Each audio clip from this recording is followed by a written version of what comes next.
भगवते वासुदेवाय। ॐ नमो भगवते वासुदेवाय। ॐ नमो भगवते वासुदेवाय। नमो विष्णुपादाय कृष्णप्रेष्ठाय भूतले श्रीमते भक्तिवेदान्त स्वामिन्निति नामिने। नमस्ते सारस्वते देवे गौरवाणि प्रचारिणे निर्विशेष शून्यवादी पाश्चात्य दिशतारिणे। नमो महावदन्याय कृष्णप्रेमप्रदायते कृष्णाय कृष्णचैतन्य नाम्ने गौरत्विषे नमः। हरे रामेति हरे रामेति कृष्णेति नाम संकीर्तनं सदा लोकक्षेमाय कुर्वन्तं प्रेमिकं सद्गुरुं भजे। तप्त काञ्चन गौराङ्गी राधे वृन्दावनेश्वरी वृषभानुसुते देवी प्रणमामि हरिप्रिये। जन्माद्यस्य यतोऽन्वयादितरतश्चार्थेष्वभिज्ञस्वराट् तेने ब्रह्महृदाय आदिकवये मुह्यन्ति यत्सूरय तेजो वारिमृतं यथा विनिमयो यत्र त्रिसर्गो मृषा धाम्ना स्वेन सदा निरस्तकुहकम् सत्यं परं धीमहि धर्मप्रोच्छितकैतवोऽत्र परमो निर्मत्सराणां सतां वेद्यं वास्तवमत्र वस्तु शिवदं तापत्रयोन्मूलनं श्रीमद्भागवते महामुनिकृते किं वा परेरीश्वरः सद्यो हृद्यवरुध्यतेऽत्र कृतिभिः शुश्रूषुभिस्तत्क्षणात् निगमकल्पतरोर्गलितं फलं शुकमुखादमृतद्रवसंयुतं पिबत भागवतं रसमालयं मुहुरहो रसिका भुवि भावुका भूतैर्महद्भिर्यैमा पुरो विभुर्निर्माय शेते यदमूषु पूरुष भुङ्क्ते गुणान् षोडश षोडशात्मकः सोऽलं हृषीष्ट भगवान् वचांसि मे। जय श्री कृष्ण चैतन्य प्रभो नित्यानंद श्री अद्वैत गदाधर श्रीवासादि गौर भक्त वृंद हरे कृष्ण कृष्ण कृष्ण हरे हरे हरे हरे राम राम राम हरे हरे गोपिका जीवन स्मरणं Govind Govind.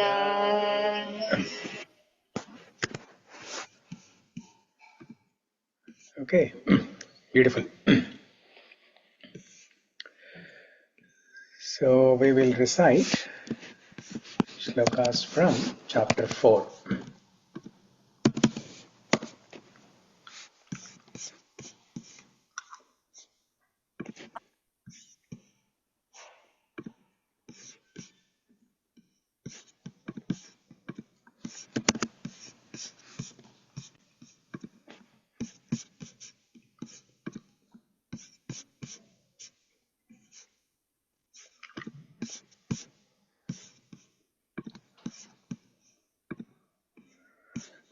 Hi Rajesh, how are you?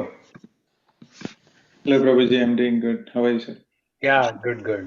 So we are just getting started. Hare Krishna, Mahi, Elano. Hare Krishna. Hare Krishna. బాగున్నానండి. Good. So we are just getting started. Okay. We're going to recite shlokas from chapter 4, Bhagavad Gita, Transcendental Knowledge, Jnana Karma Sannyasa Yoga.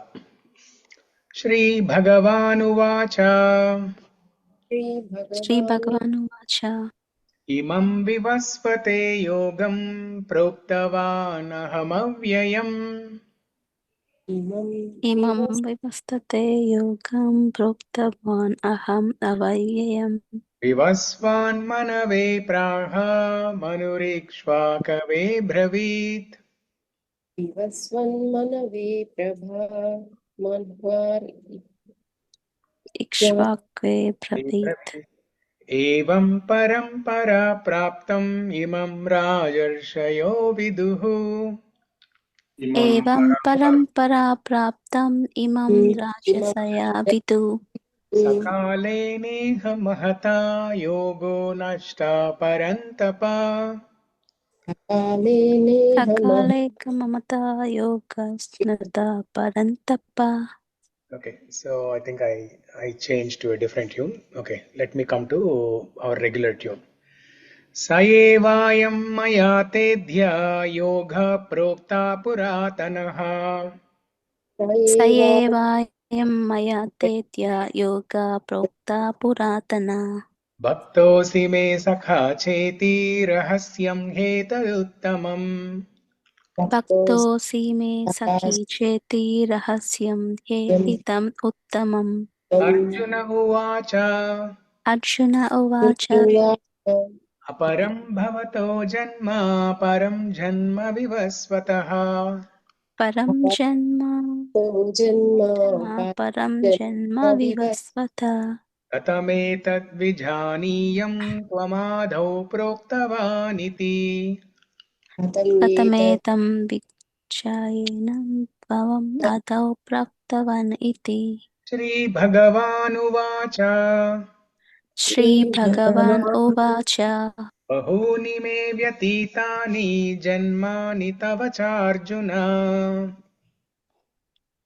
बहुमिने विद्यमानि जन्मानि तव चार्जुन तान्यहं वेद सर्वाणि न त्वं वेत्त परन्तप तान्यहं वेद सर्वाणि न त्वं वेद परन्तप अजोऽपि सन्नव्ययात्मा भूतानाम् ईश्वरोऽपि सन् अजोऽपि सन् अवद्यमा भूतानम् ईश्वरोऽपि सन् प्रकृतिं स्वामधिष्ठाय सम्भवाम्यात्ममायया प्रकृतिं स्वम् अधिष्ठाय सम्भवामि आत्ममायया यदा यदा हि धर्मस्य ग्लानिर्भवति भारत यदा यदा हि धर्मस्य ग्लानिर्भवति भारत अभ्युत्थानमधर्मस्य तदात्मानं सृजाम्यहम् अभ्युत्थानम् अधर्मस्य तदा मनं सृजामि अहम् परित्राणाय साधूनां विनाशाय च दुष्कृताम् मित्राणाय साधूनां विनाशाय च दुष्कृताम् धर्म संस्थापनार्थाय सम्भवामि युगे युगे धर्म धर्मस्थं संस्थापनार्थाय तपनार्थाय संभवामि सम्भवामि युगे युगे युगे युगे जन्म कर्म च मे दिव्यम् एवं यो वेत्ति तत्त्वतः जन्म कर्म च मे दिव्यम् एवं यो वेत्ति तत्त्वतः त्यक्त्वा देहं पुनर्जन्म नैति मामेति सोऽर्जुन त्वक्त्वा देहं पुनर्जन्म नैति नैति मामेति मामेति सोऽर्जुन वीतरागभयक्रोध मन्मया मामुपाश्रिताः वीतरागभयक्रोधा मन्मया मामुपाश्रितः बहवो ज्ञानतपसा पूता मद्भावमागताः बहवो ज्ञानतपसा पूतमद्भावमागतः ये यथा मां प्रपद्यन्ते तांस्तथैव भजाम्यहम् ये यदा मां प्रपद्यन्ते तां सदैव भजाम्यहम् मम वर्तमानुवर्तन्ते मनुष्या पार्थ सर्वशः मम मनुवर्तने मनुष्यां पार्थ सर्वसः काङ्क्षन्ता कर्मणां सिद्धिं यजन्ता इह देवताः काङ्क्षन् काङ्क्षन्तः च कर्मणं कर्मणां सिद्धिं सिद्धि यजन्ते इह यजन्ता इह देवता देवतः क्षिप्रं हि मानुषे लोके सिद्धिर्भवति कर्मजा क्षिप्रं क्षिप्रं हि हि मानुषे मनुष्ये लोके लोके सिद्धिर्भवति सिद्धिर्भवति कर्मजा कर्मजा चातुर्वर्ण्यं मया सृष्टं गुणकर्मविभागशः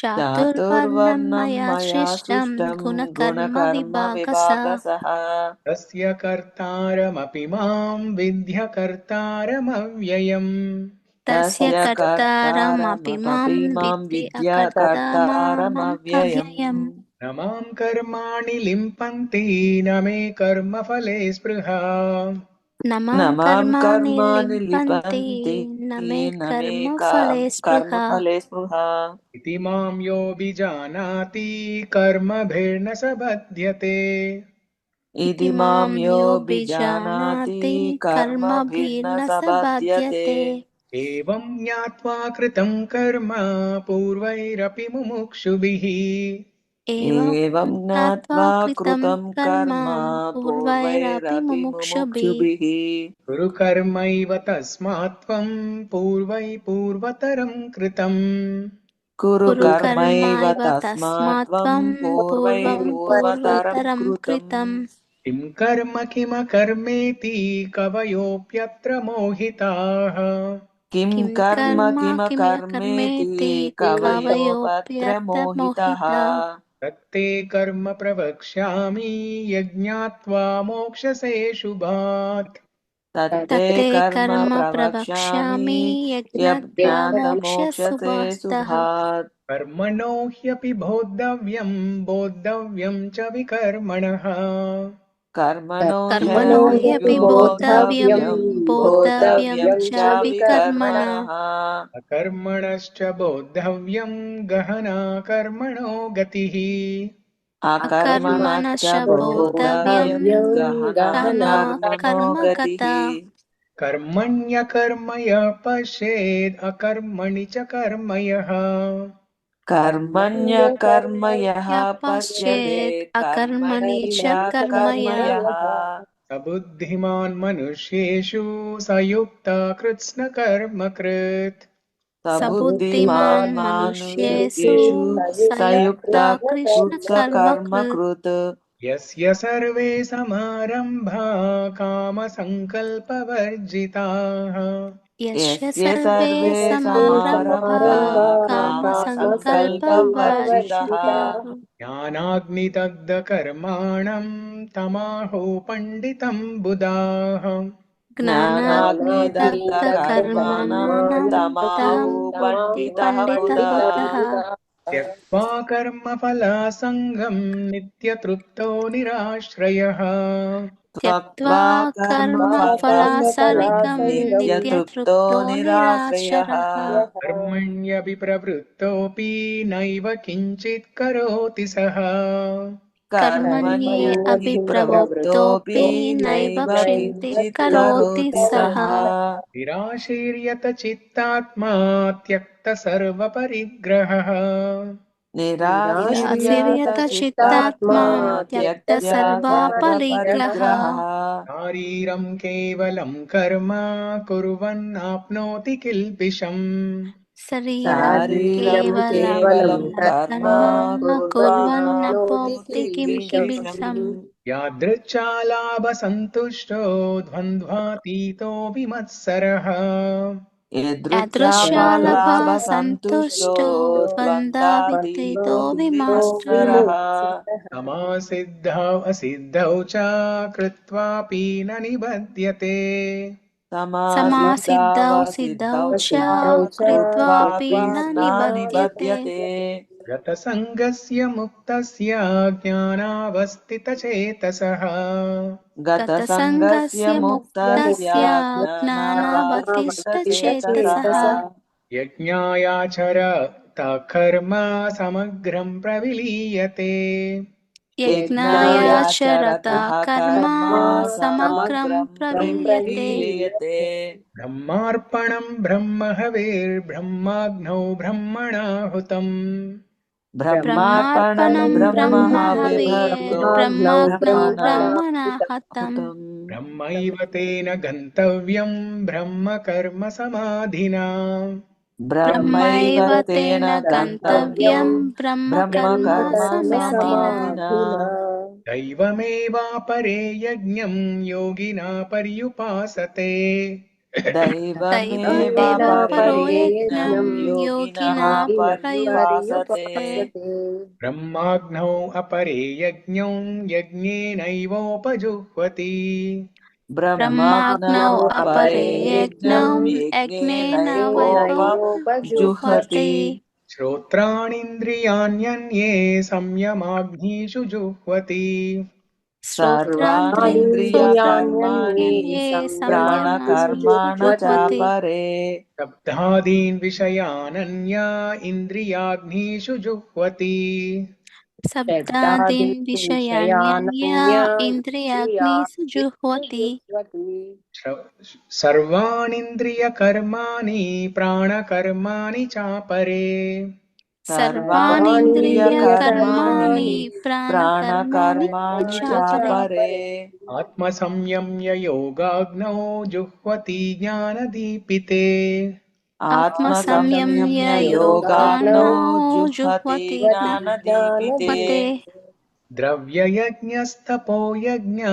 योगयज्ञास्तथा परे द्रव्ययज्ञस्तपो यज्ञ द्रव्ययज्ञायोगज्ञा योग योगयज्ञान तथा योगयज्ञस्तथा परे वर्तते स्वाध्यायज्ञानयज्ञश्च यतया संशितावृताः साध्यायज्ञानयज्ञाश्च ज्ञानयज्ञाश्च यतया संसितव्रतः संसितव्रताः अपाने जुह्वति प्राणं प्राणे पानं तदा परे अपाने अपाने जुह्वति जुह्वते प्राणं प्राणं प्राणे प्राणे पानं प्राणे तदा परे परे प्राणापानगतिरुद्ध्वा प्राणायामपरायणाः प्राणे प्राणापानगतिरुद्ध्वा प्राणायामपरायणाः प्राणे प्राणायामपरायणाः प्राणायामपरायणाः अपरे नियताहाराः प्राणान् प्राणेषु जुह्वति अपरे अपरे नियताहाराः नियताहाराः नियताहाराः प्राणान् प्राणान् प्राणान् प्राणेषु प्राणेषु प्राणेषु जुह्वति जुह्वति जुह्वति सर्वेऽप्येते यज्ञविदो यज्ञक्षपितकल्मषाः सर्वेऽप्येते सर्वेऽप्येते यज्ञविदो यज्ञविदो यज्ञक्षपितकल्मषः यज्ञक्षपितकल्मषा यज्ञशिष्टामृतभुजो यान्ति ब्रह्म सनातनम् यज्ञशिष्टामृतो यज्ञशिष्टामृतभुजो भुजो यान्ति यान्ति ब्रह्म ब्रह्म सनातनम् सनातनम् नायं लोकोऽस्त्य यज्ञस्य कुतोऽन्यः कुरु सत्तमा नायं नायं लोकोऽस्ति लोके यज्ञस्य यज्ञस्य कुतोऽन्यो कुतोऽस्या कुरु कुरु सतमा सत्तमा एवं बहुविधा यज्ञा वितता ब्रह्मणो मुखे एवं एवं बहुविधा बहुविद्यज्ञा यज्ञा विततो वितता ब्रह्मणो ब्रह्मणो मुखे मुखे कर्मजान् विद्दितान् सर्वान् एवं ज्ञात्वा विमोक्ष्यसे कर्मजान् कर्मजान् विद्धितान् विद्धिस्तान् विहितान् सर्वम् सर्वानेवं सर्वान् एवं ज्ञात्वा ज्ञात्वा विमोक्ष्यसे विमोक्षसे श्रेयान् द्रव्यमयाद्यज्ञा ज्ञानयज्ञा परन्तपा श्रेयान् श्रेयान् द्रव्यमयाद्यज्ञा द्रव्यमयाद्यज्ञानयज्ञा ज्ञानयज्ञः परन्तप परन्तप सर्वं कर्माखिलं पार्थ ज्ञाने परिसमाप्यते सर्वं सर्वं कर्माखिलं कर्माखिलं कर्माखिलं पार्थ पार्थ पार्थ ज्ञाने ज्ञाने परिसम्प्यते परिसमाप्यते परिसमाप्यते तद्विद्धि प्रणिपातेन परिप्रश्नेन सेवया त्वद्वित्ति प्रणिपातेन तद्विद्युत्प्रणिपातेन परिप्रश्नेन परिप्रश्नेन सेवया सेवया उपदेक्षन्ति ते ज्ञानं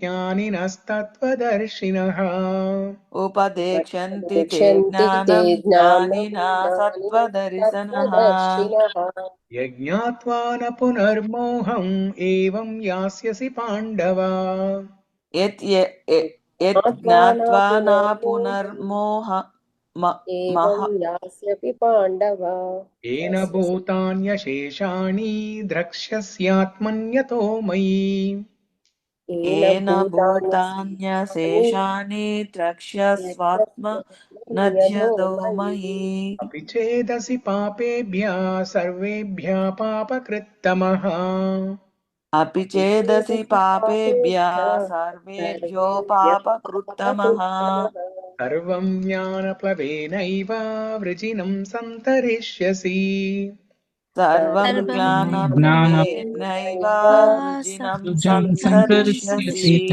यतैधांसि समिद्धोऽग्निर्भस्मसात् कुरुतेऽर्जुन यथैधांसि यथैदांसि यथैधांसि समिद्धोऽग्निर्भस्मसात् समिद्धोऽग्निर्भस्मसात् कुरुतेऽर्जुन कुरुतेऽर्जुन ज्ञानाग्निसर्वकर्माणि भस्मसात् कुरुते तथा ज्ञानाग्नि ज्ञानाग्नि सर्वकर्माणि सर्वकर्माणि भस्मसात् भस्मसात् कुरुते कुरुते तथा तथा न हि ज्ञानेन सदृशं पवित्रम् इह विद्यते न हि न हि ज्ञानेन ज्ञानेन सदृशं सदृशं पवित्रम् पवित्रम् इह इह विद्यते विद्यते स्वयं योगसंसिद्धा कालेनात्मनि विन्दति तत्स्वयं तत्स्वयं योगसंसिद्धा योगसंसिद्धा कालेनात्मनि विन्दति कालेनात्मनिविन्दति श्रद्धावाल्लभते ज्ञानं तत्परा संयतेन्द्रियः श्रद्धावान् श्रद्धावान् लभते लभते ज्ञानं ज्ञानं तत्परा तत्परासम् संयतेन्द्रिय इन्द्रियः ज्ञानं लब्ध्वा परां शान्तिम्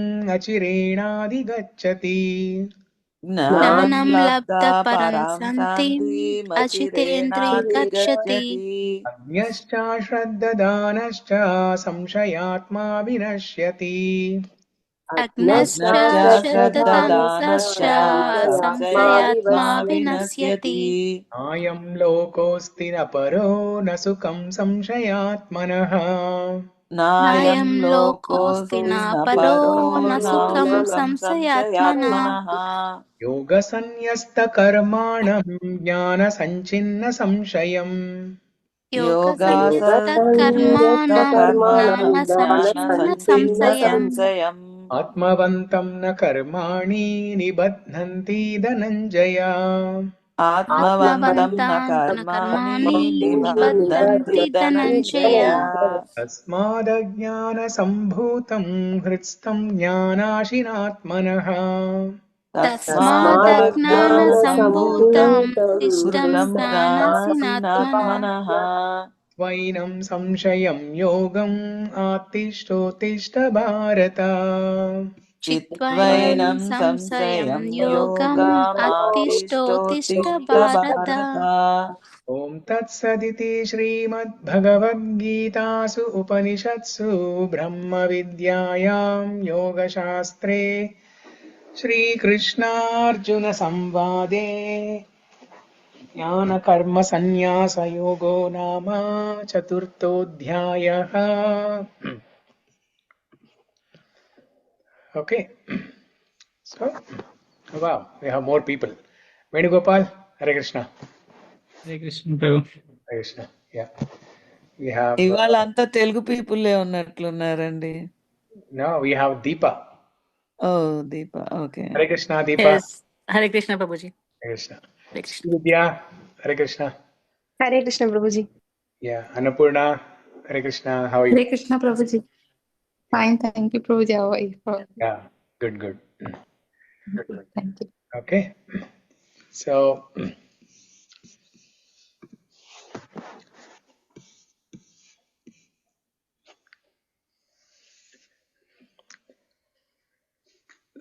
before we begin the class,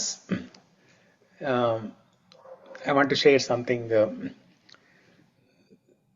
This is from Prabhupada's, Srila Prabhupada's experiences, Prabhupada's stories from Prabhupada Leelamrita.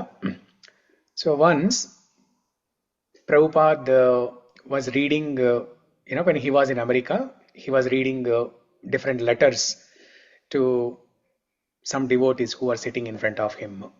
Prabhupada gets letters from devotees who are in different places, right? So Prabhupada read some letters to all the devotees who are sitting in front of them. In those letters, devotees from different parts of the world, they expressed their gratitude for Prabhupada, saying that if you are not there, we would be doing, all kinds of nasty things. Our life would have been very miserable. But because you came to America and you uplifted us, you showed us a right path of this Bhakti Marga. We are extremely happy to be with you in this Krishna conscious movement. And then Prabhupada kept those letters with some flowers at the feet of his Guru Maharaj, Bhakti Siddhanta Saraswati Thakur.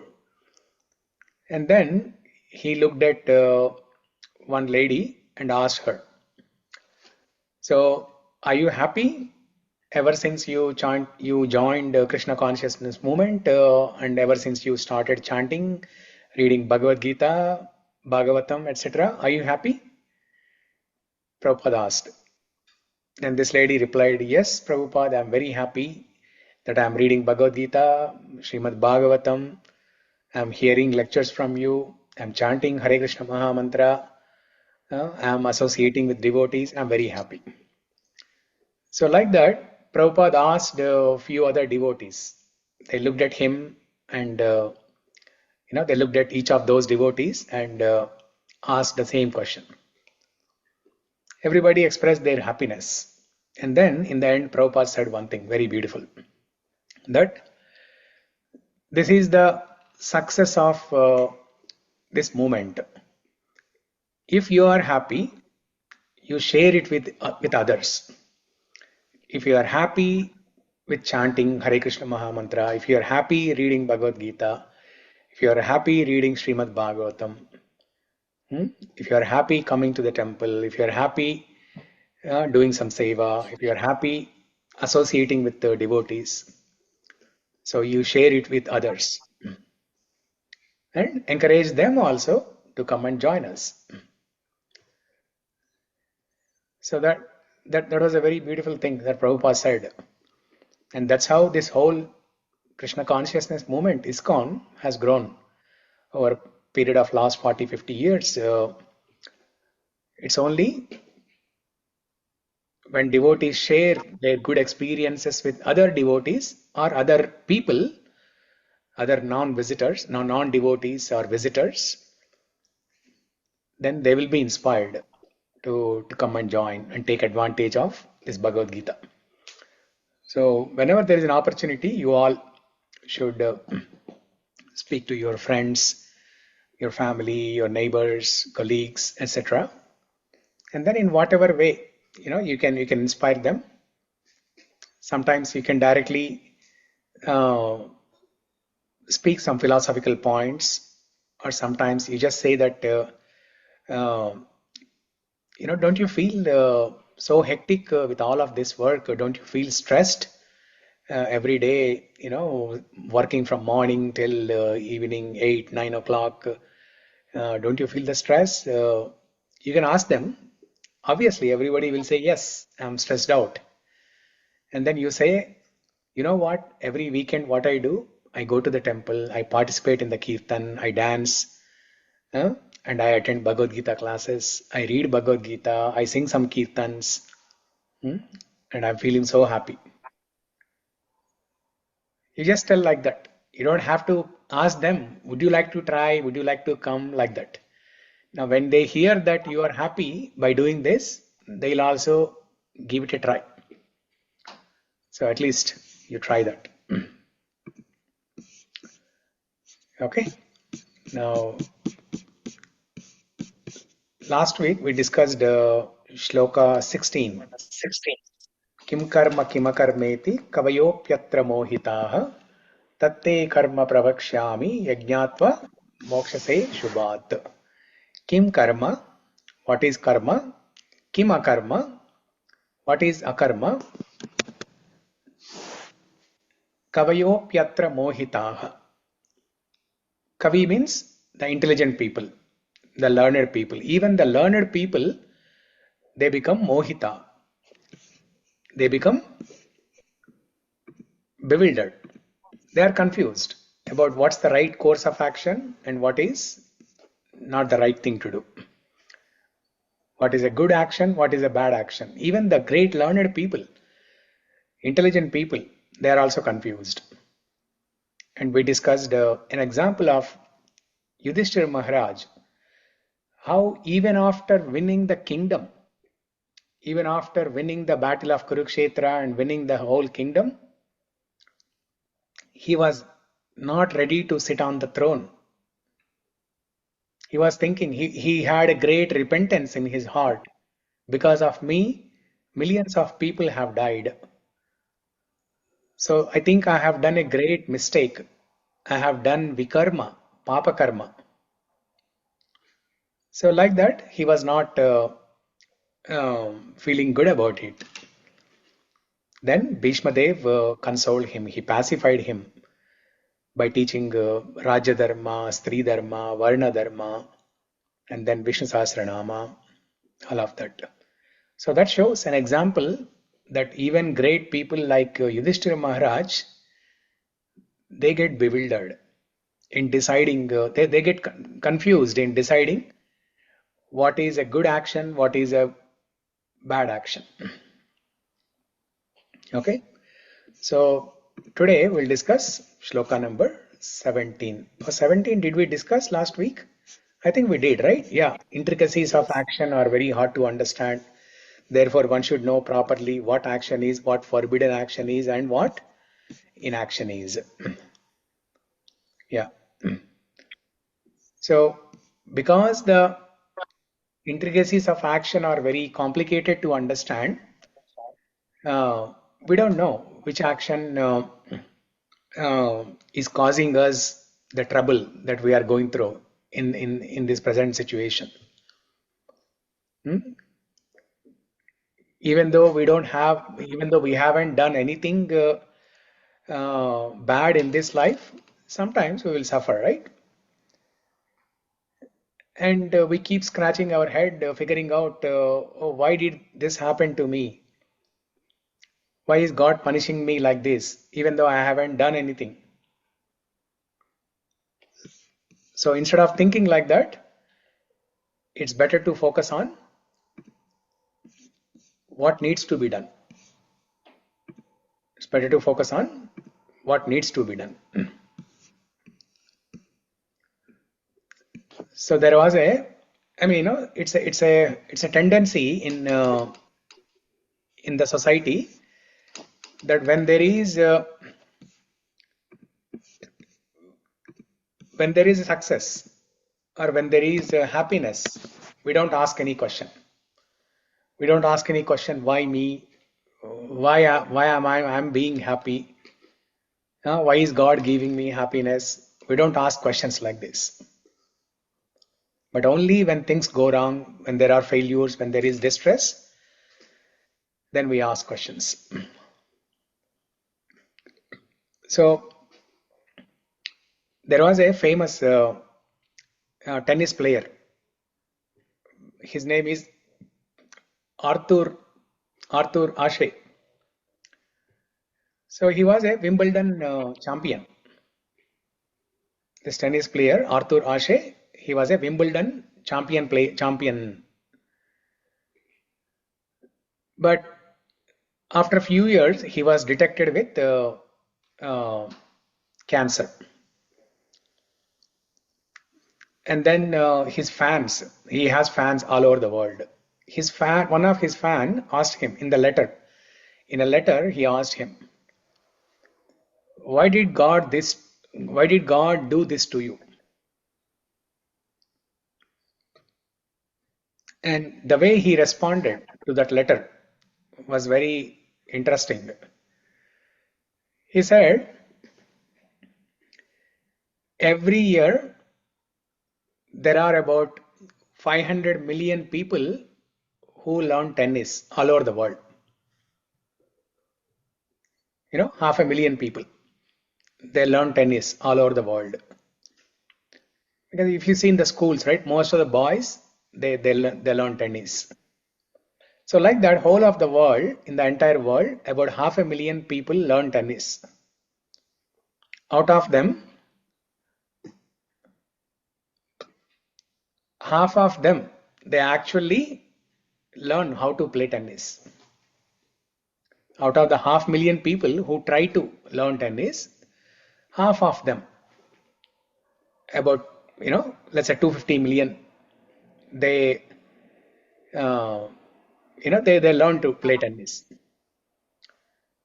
And out of them, let's say a few thousand people become professionals.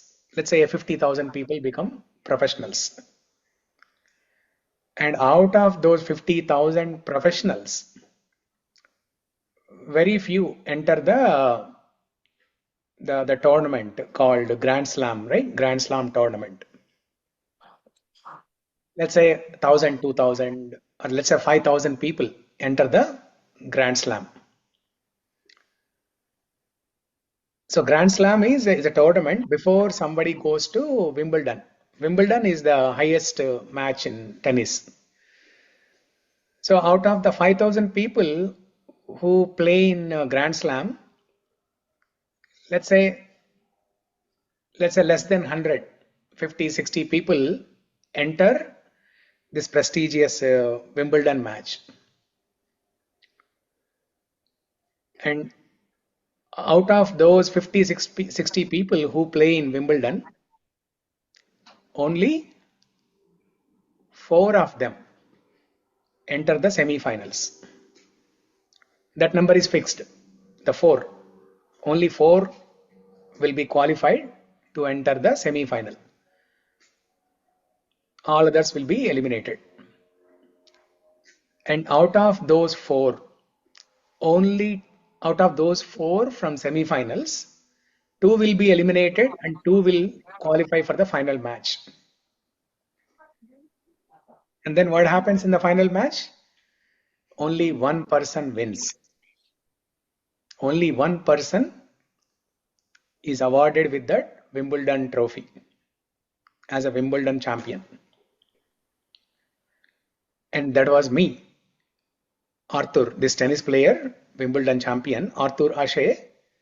He said this: I have been winning this trophy for several years and I never complained.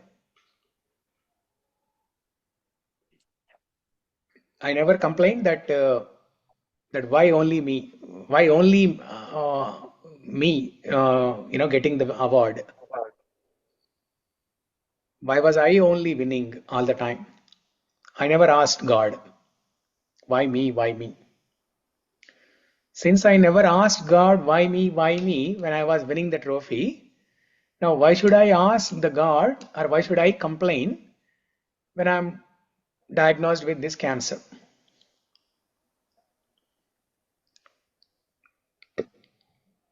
So his reply was very profound, very highly philosophical, very profound. So if we count the number of blessings that we have in our life, and occasionally when things go wrong, once or twice when things go wrong, we should not be lamenting seeing those. Otherwise, if we, instead of counting our blessings, if we just keep on looking at all the failures and sad incidents in our life, we will not grow in our life. Okay, so that's an inspiring story from this tennis player, Arthur. Now let's read shloka number 18.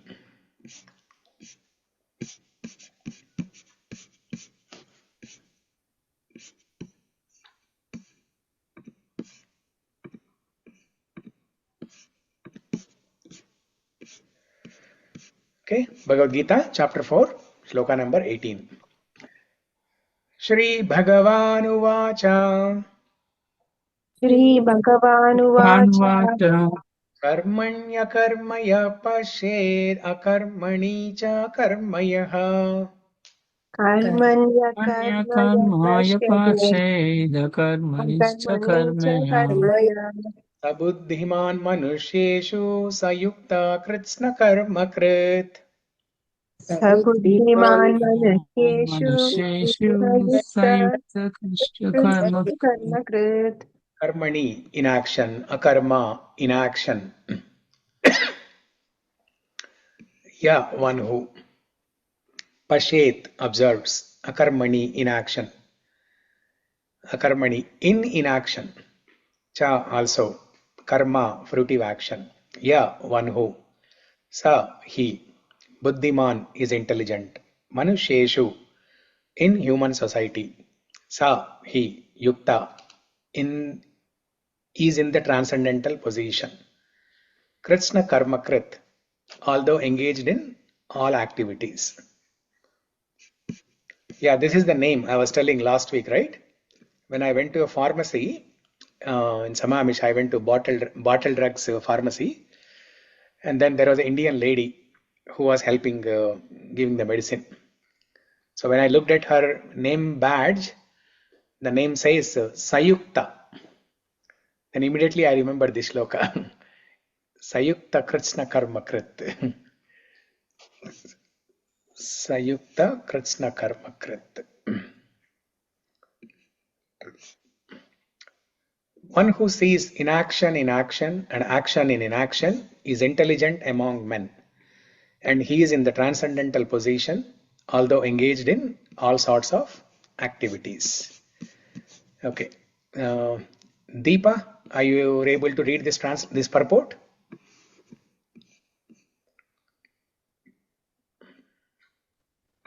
Yes, Prabhuji, 1 minute. Yeah. Just need my spec. Okay.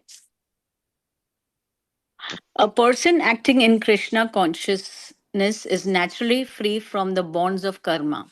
His activities are all performed for Krishna. Therefore, he does not enjoy or suffer any of the effects of work. Consequently, he is intelligent in human society. Even though he is engaged in all sorts of activities for Krishna. Akarma means without reaction to work. The impersonalist ceases fruitive activities out of fear, so that the resultant action may not be a stumbling block on the path of self realization. But the personalist knows rightly his position as the eternal servitor of the Supreme Personality of Godhead. Therefore, he engages himself in the activities of Krishna consciousness. Because everything is done for Krishna, he enjoys only transcendental happiness in the discharge of this service. Those who are engaged in this process are known to be without desire for personal sense gratification. The sense of eternal servitorship to Krishna makes one immune to all sorts of reactionary elements of work. Yeah. Okay. So let's see what's there in next shloka so that we can have a discussion on two shlokas together. Um,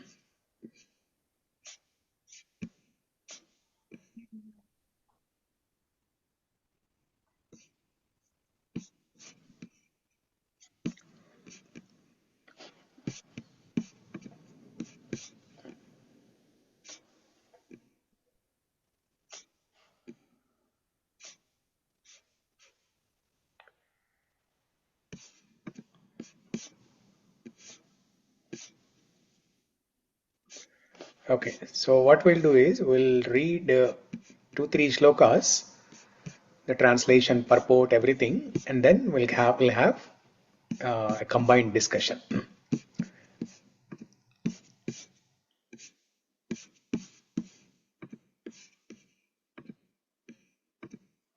Okay, so next one, 4.19. यस्य सर्वे समारम्भा कामसङ्कल्पवर्जिताः यस्य सर्वे समारम्भा कर्मसङ्कल्पवर्जिता संकल्पवर्जिताः ज्ञानाग्निदग्धकर्माणं तमाहु पण्डितं बुधाः ज्ञानाग्निदग्धकर्माणं तमाहु पण्डितबुधः Yasya, one whose survey, all sorts of, samarambha, attempts, kama, based on the desire for sense gratification, sankalpa, determination, varjita, are devoid of, jnana, of perfect knowledge, agni, by the fire, dagda, burned, karmanam, whose work, tam, him, ahu, declare, panditam, learned, buddha, those who know. Okay, so Sarita, you want to read? Yes, Prabhuji. Yeah. Translation. One is understood to be in full knowledge, whose every endeavor is devoid of desire for sense gratification. He is said by sages to be a worker for whom the reactions of work have been burned up by the fire of perfect knowledge. Purport. Only a person in full knowledge can understand the activities of a person in Krishna consciousness, because the person in Krishna consciousness is devoid of all kinds of sense gratificatory prosperities. It Propensity. is to be propensity is to be understood that he has burned up the reactions of his work by perfect knowledge of his constitutional position as the eternal servitor of the Supreme Personality of Godhead. He is actually learned who has attained to such perfection of knowledge. Development of this knowledge of eternal servitorship to the Lord is compared to fire. Such a fire, once kindled, can burn up all kinds of reactions to work.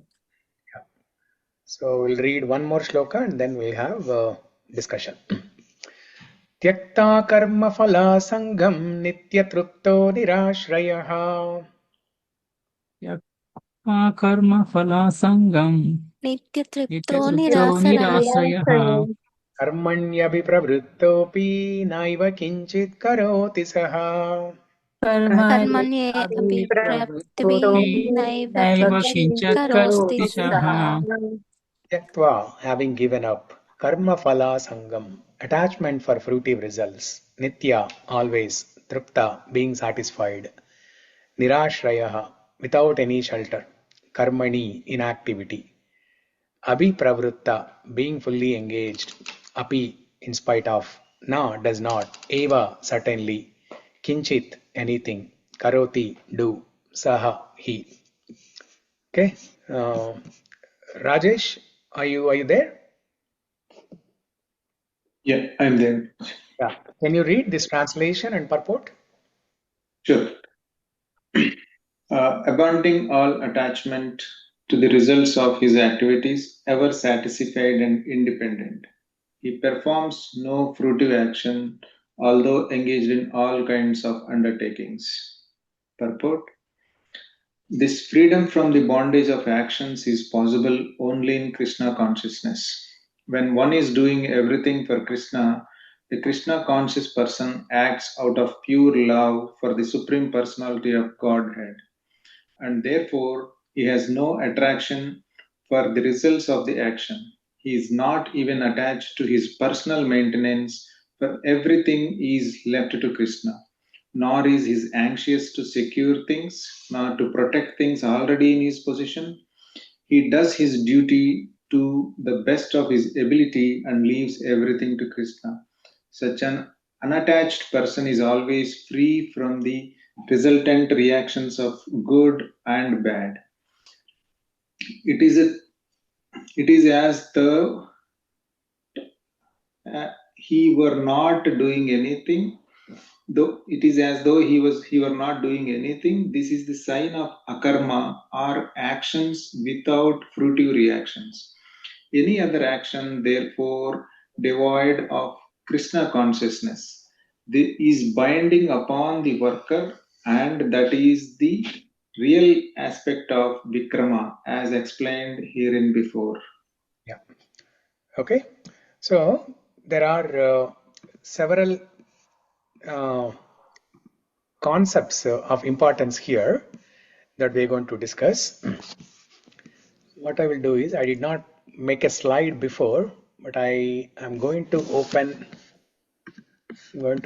slide and start typing there. Okay.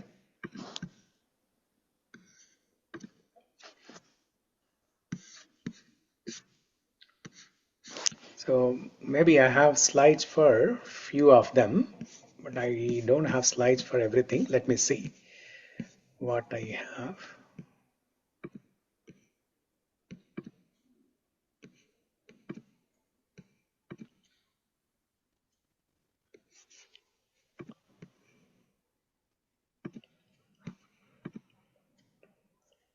Yeah.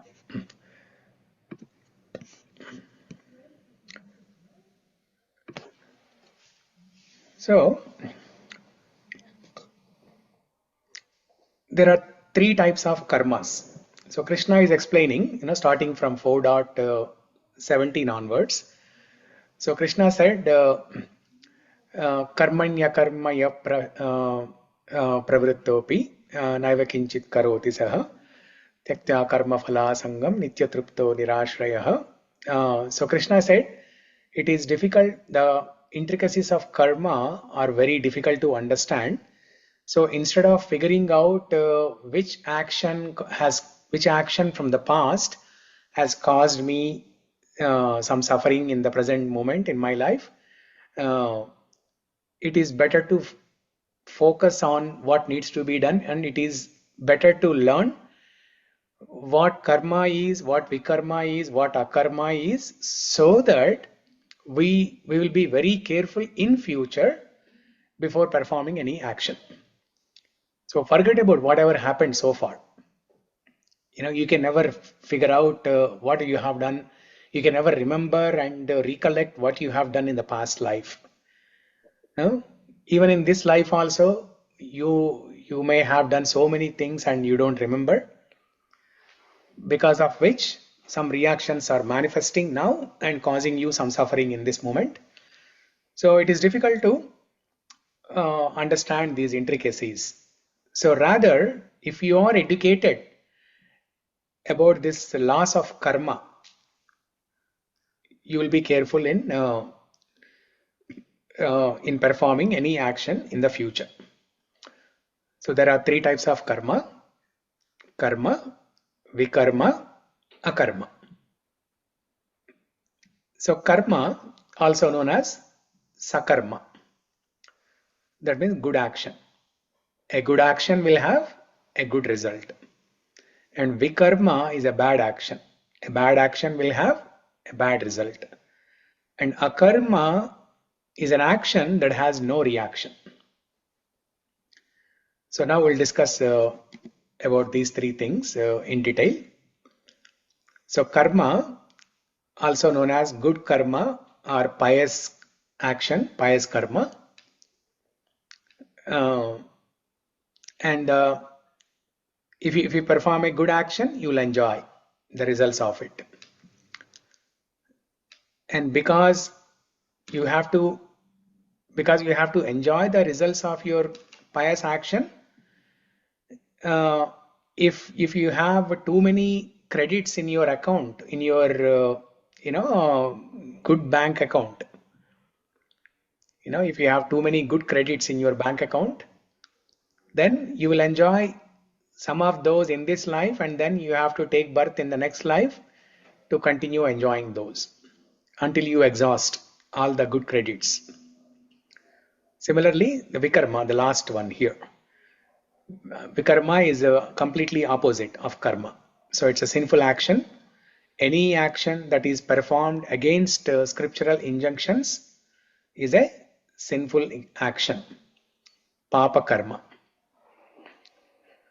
So this karma, akarma can also be known as, can also be called as Shubha karma, Ashubha karma. Shubha, Ashubha. So if we perform Ashubha karma, we have to suffer. And some of the Shubha karma we will suffer in this life, and the remaining we have to take birth again in the next life to continue suffering. So both the Shubha karma and Ashubha karma are binding. They are binding and they keep us in the material world. So even though Shubha karma is good in one sense, right? But this is also bad, because it keeps us binding in the material world. So what we should focus on doing is akarma. Akarma is that activity that has no reaction. And what's the result of performing akarma? Destination is the spiritual world. One will go to spiritual world. So now let's take an example for these three of them. So karma or Shubha karma. Can somebody give an example for this karma or Shubha karma? Helping others. someone. Helping others. Yeah, charity, helping somebody, charity, right? Yeah. No, And but that will become, if you take donation, that will become part of akarma also, right? no, I'm talking about general charity. Now, let's say you give money to some poor people.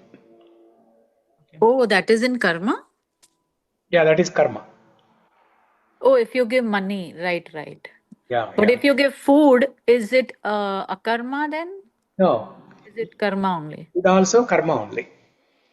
Okay. Yeah. The food, if it is given in a different way, it becomes akarma. We'll explain that. Okay, we'll talk about that. But in general, any help that you do to poor people, any charity that you give to, poor people to help with their food, clothing, schooling, etc., that is karma, good karma, pious action. Okay. In India, you know, most of our parents, you might have seen, right? Most of our parents, they do this something called as monthly annadanam.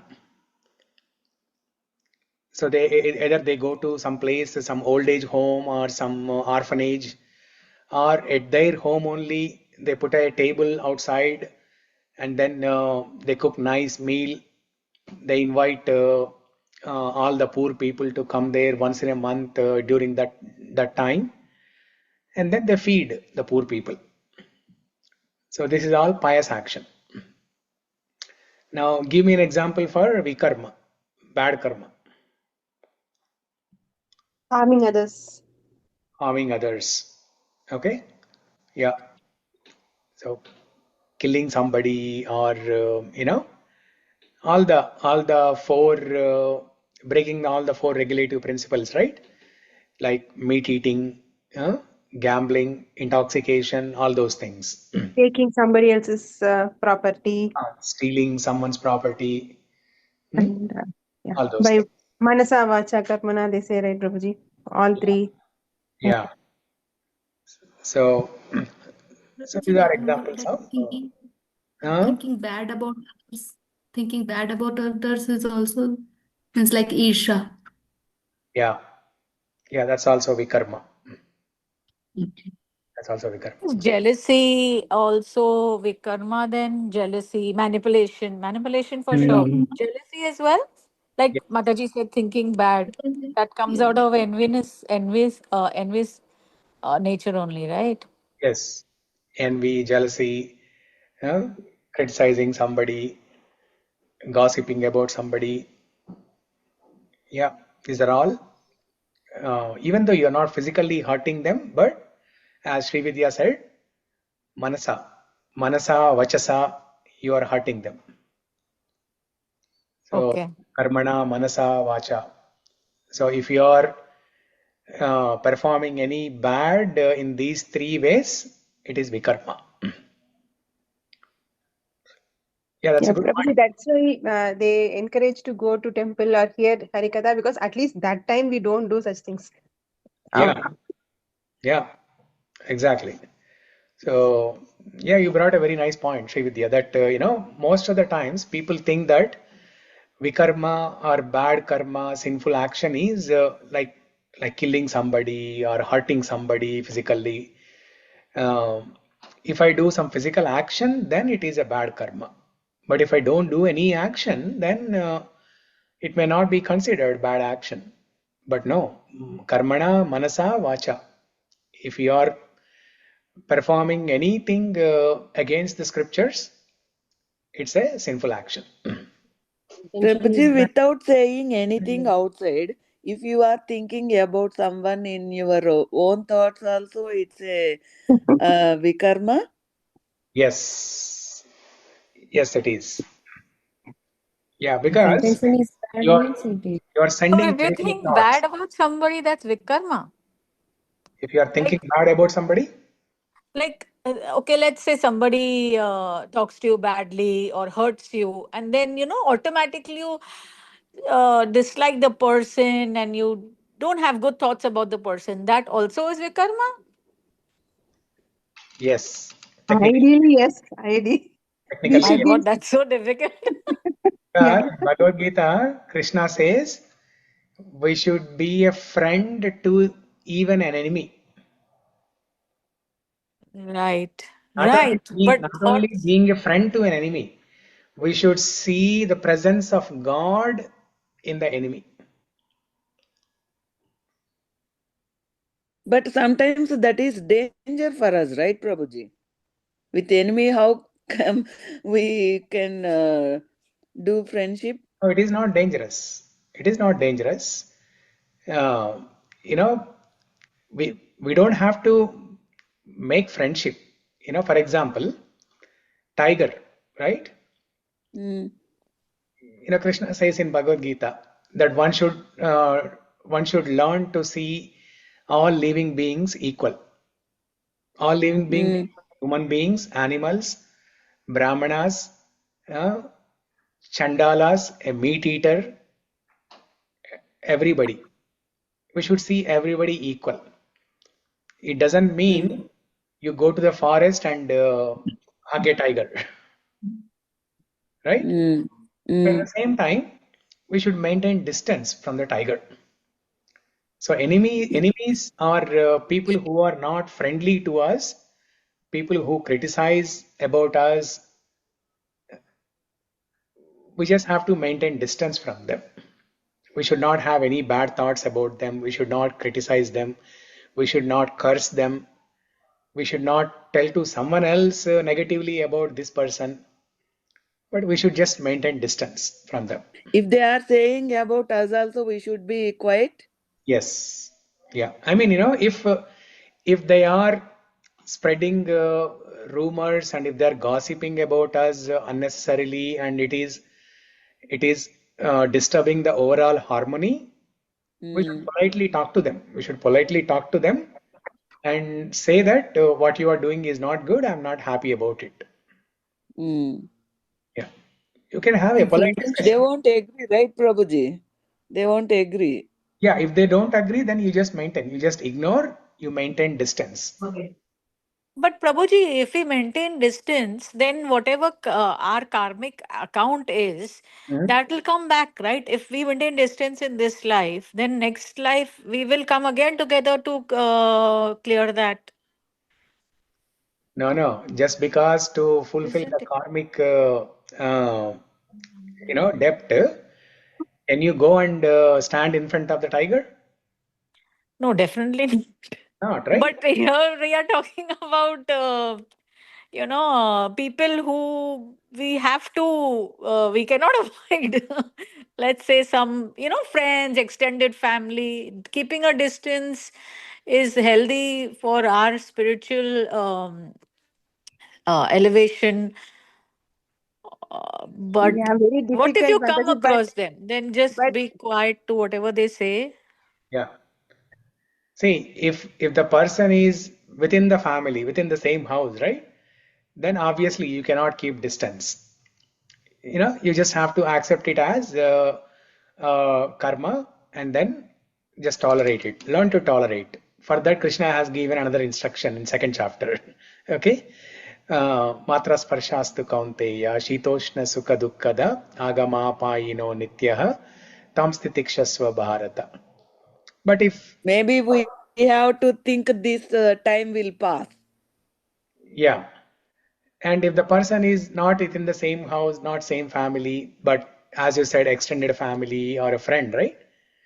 You Right. definitely can maintain distance. You definitely can maintain distance. You don't have to call them on regular basis. You don't have to talk to them. If they call, you just say hi, hello, how are you? Just speak whatever is minimum needed and try to maintain distance. Maintaining distance means not neglecting them completely, right? Right. Not cutting off, Yeah, just not cutting off. minimum. Minimal. Yeah. Yeah. Okay.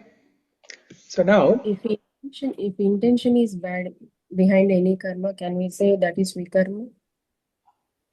yes, if the intention is bad, and in fact, that is what matters. Intention is the only thing that matters. I'll give you an example. See, sometimes intentions externally, they may appear bad. Internally, Yeah, a person a may good have a good person. intention. Okay? So, an example is, there is a story. So once there was a Brahmana who was sitting at his home, outside of his home, uh, and maybe chanting or reading Bhagavad Gita, something, right? Then a cow comes running in front of him, and then the cow goes behind his house, and then immediately after that, some dacoits, dacoit in the sense like a butcher. A butcher comes with a sword in his hand.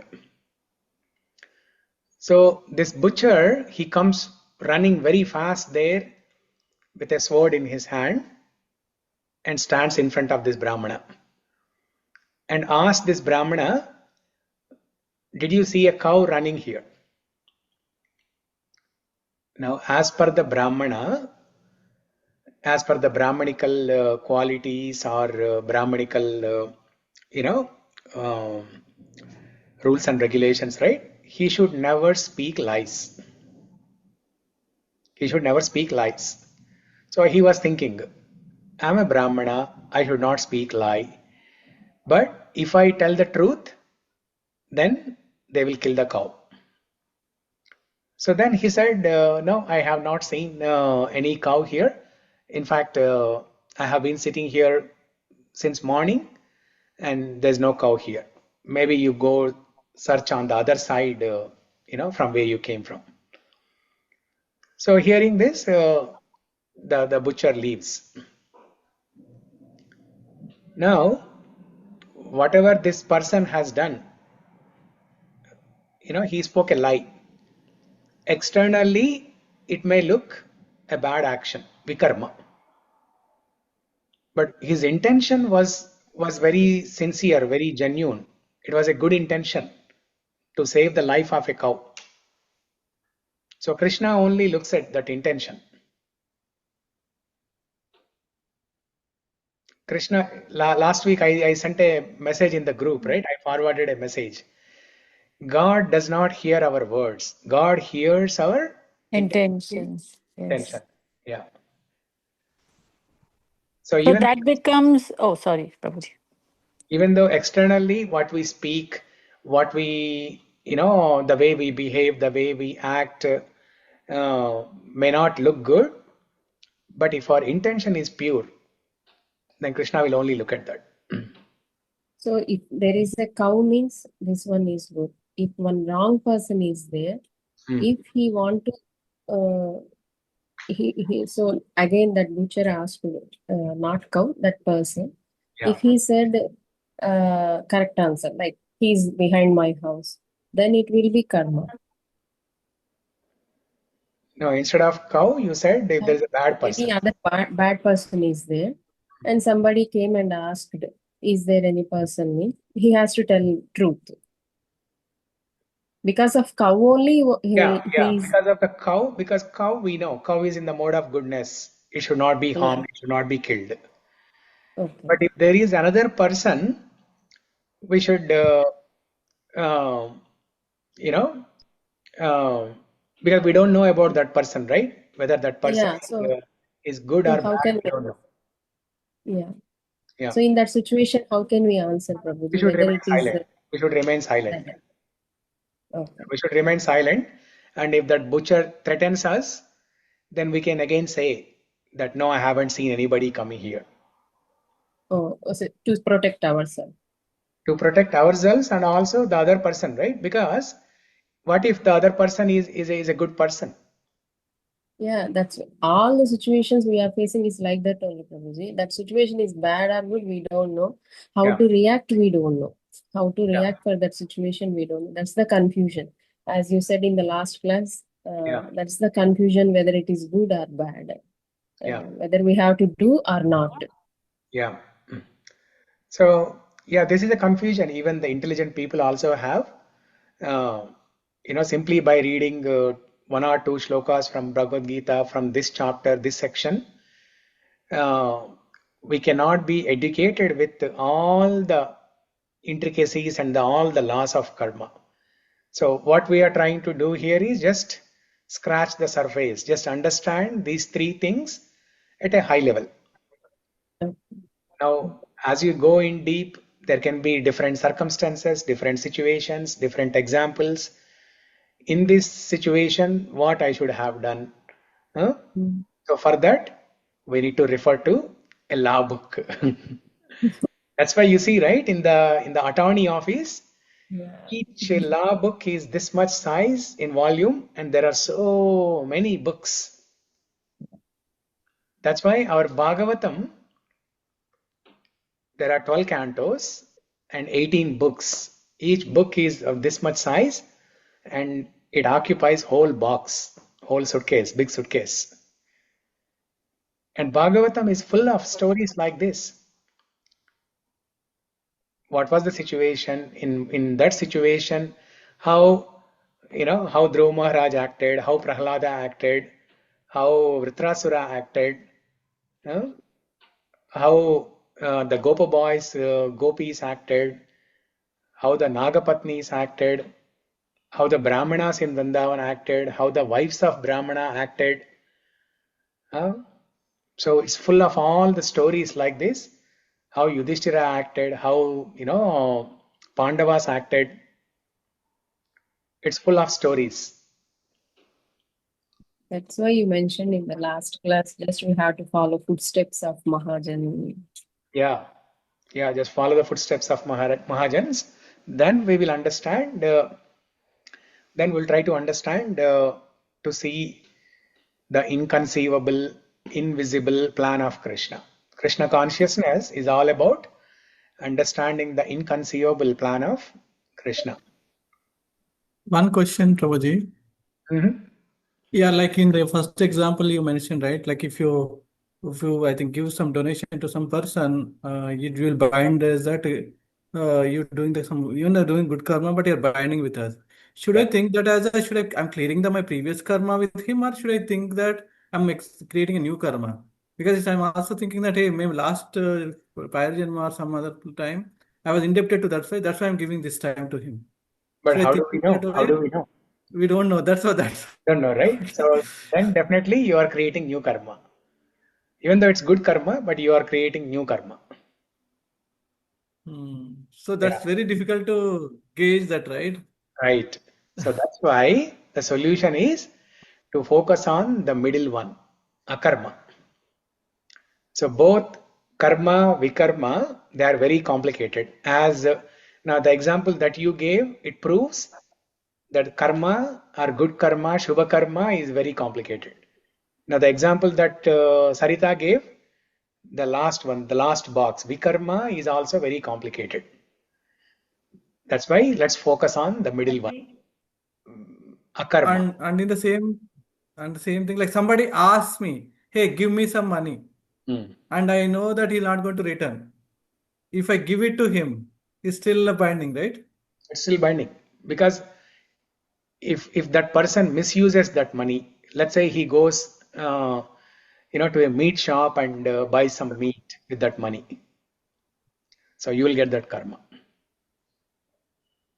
What And if if I somebody, if there is a steals?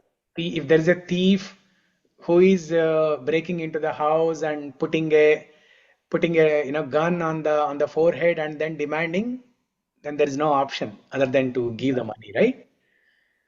So saving your own life at that time is more important than thinking about karma, vikarma, akarma, all these things. So Okay, one more question. Nobody wants intention always should be good, Prabhuji. We don't want that we should do intentionally. yeah, So when we do chanting and when we read Srimad Bhagavatam also and attending Vaishnavas and the lectures, so our intention will be knowing we what to do. We don't know what is because this is very complex to understand, Prabhuji. Yeah, Akarma, vikarma. So better to like God will help us to have a good intention when we chant and Srimad Bhagavatam reading. That yes, will help us to have good intention, right, yeah, Prabhuji? that's correct. Yeah. Mhm. So, for example, in Bhagavatam, in uh, in third canto, uh, Prahlad Maharaj, he offers a prayer. The entire Prahlada Charitra comes in seventh canto, but there is an introduction to Prahlada uh, in third canto. Prahlad Maharaj offers a prayer that let there be auspiciousness even to enemies. स्वस्त्यस्तु विश्वस्य कलह प्रसीदतम् ध्यायन्तु भूतानि. um, so anyway, the first line it says swastyastu vishwasya kalaha prasidatam. Swasti means all auspiciousness. Swasti astu, let there be auspiciousness. Swasti astu means let there be auspiciousness. Swastyastu bhutani kalaha prasidatam. Kalaha means those who are quarreling with us, enemies. Let there be auspiciousness even to the enemies. Now, when we hear this from Bhagavatam, we will develop good intentions. We will develop an intention that, oh, I should think about good for others.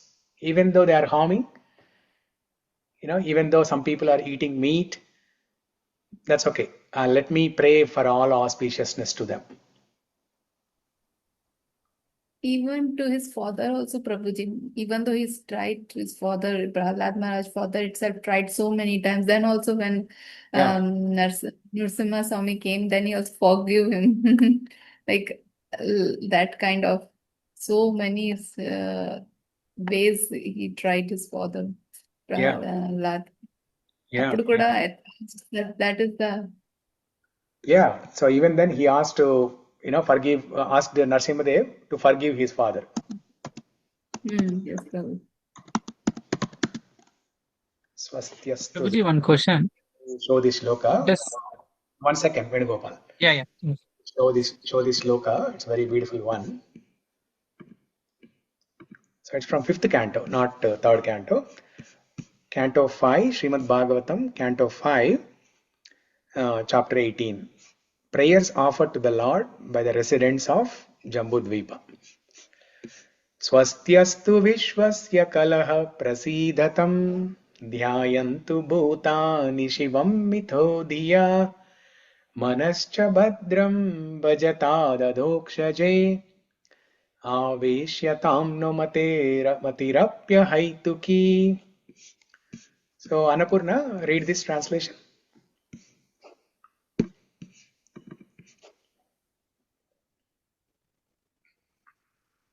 One minute, Prabhuji. Yeah. Yeah. May there be good fortune throughout the universe, and may all envious person be pacified. May all living entities become calm by practicing bhakti yoga. For by accepting devotional service, they will think of each other's welfare. Therefore, let us all engage in the service of the Supreme Transcendence, Lord Sri Krishna, and always remain absorbed in thoughts of Him. Yeah. So now this is what exactly Annapurna said. Like if we read Bhagavatam, if we chant, we will have good intentions. See, that's what he's saying. By accepting devotional service, they will think of others' welfare. Now, whether the other person is an enemy or a stranger, friend, it doesn't matter. If he's doing an abominable action, it doesn't matter. Whether they are criminals, it doesn't matter. We'll always have good intention to wish for auspiciousness for them. We'll be their well-wisher. We'll always think of their welfare. So Okay? Yeah. Yes, Venugopal. Okay. So does going back to Godhead requires perfection in all these aspects, or just the mindset matters? So the today's slide that you have showed, so it's completely a different level of subject, right? Yeah. Yeah. So from that perspective, I'm asking. Yeah. So now let's discuss vikarma for that. I mean, sorry, akarma. So, okay. Now we all gave examples for karma, vikarma, and whatever examples we discussed, whatever topic we touched, it's not very straightforward. It's not black and white. It's very complicated. And that is how it is designed to be. Karma, vikarma, the laws of this karma, vikarma are very complicated. So instead of scratching our head on those two things, let's focus on akarma, action that has no reaction. An example of this is any devotional service like Shravanam. We're all reading and hearing Bhagavad Gita. Kirtanam. Kirtanam means whether chanting on japa beads all by yourself or coming to a kirtan satsang in the temple or at a home and participating in the kirtan, doing some seva in the temple, doing puja to the deities at home, inviting some devotees and feeding them prasadam, uh, donating some money to the temple. These are all examples of akarma, action that has no reaction. So these things will make you qualify to go back to Godhead. The karma and vikarma, they are binding us, but only akarma, it will free us from the reactions of any action in the material world. So now going back to the example of giving money in charity or giving food to the poor people, right? If you just cook some food and give it to poor people, that is karma, pious action. But the same food, if you cook at home, offer it to the Lord as bhoga, and then donate this as anna prasad to the poor people, then it becomes akarma. So same activity. But Prabhuji, you mentioned one thing, right? Krishna sees our intention only. Yeah. So without offering prasadam to God, always be good and happy. But sometimes in hurry, without offering prasadam, if we give that food to someone else, that's not good. Yeah, that's not good. Without offering. Yeah, without offering, then I mean, it's good. It's a pious action. You will get good results from that. But better than that is offering that food to Krishna as bhoga and then offering as prasadam to the poor people. So that becomes karma, right? So now, suppose if I go to Fred Meyer and I see somebody outside in the hot sun, and I bring something from inside, like let's say fruit or something. That is, of course, not offered. That's just a quick instance. Yeah. Reaction. That still goes in karma. You're Yes. trying to feed somebody. The intention is pure and clear. I think that's what also the Mataji is asking, right? Yeah, yeah. Yeah. So that Intention, becomes karma then. That's karma. Yes. That's a pious action. Oh, That's a okay. pious action, but a devotees who practice bhakti, they're always experts. So let's say you are at Fred Meyer, you are outside, and you just bought something from Fred Meyer. You are coming out, and maybe on the way back home at a traffic light, you saw some homeless person asking for something. Now imagine you have a bread packet that you just bought from Fred Meyer, which you haven't taken to home yet. You haven't made anything. You haven't offered to Krishna. It's not prasad. So in that situation, what you can do is you can offer that bread packet to Vishnu in your mind by saying Sri Vishnu, Sri Vishnu, Sri Vishnu 3 times. Then that Manasika Naivedyam. You can do that Manasika Naivedyam and give that food to the homeless person. Then it becomes akarma. Yeah, that we can do anywhere also. Yeah, that you can do Manasika anywhere. Naivedyam. Yeah. Yeah. That's why everybody, more people will tell anything you are doing donation like Krishna Arpanamastu, you said and Arpanamastu. give to you. Yeah. Yeah. Yeah. So in every action, make Krishna as center and do that action Yeah. so that it Offer akarma. everything. Offer everything to Krishna. In chapter 9 of Bhagavad Gita, Krishna tells 9.27 Yat karoshi yadashnasi yad juhoshi dadasi yat tapasyasi kaunteya tat kurushva madarpanam. Okay, let me show this sloka. It's a beautiful sloka. Prabhuji, also a couple weeks ago, you had mentioned any activity that one does. You can say Om Tat Sat. Yeah. What does that mean exactly? I can't remember if I asked you that. Or... Om Tat Sat means also the same thing. Sarvam Sri Krishna Arpanamastu. I am offering the result of my activities to Krishna.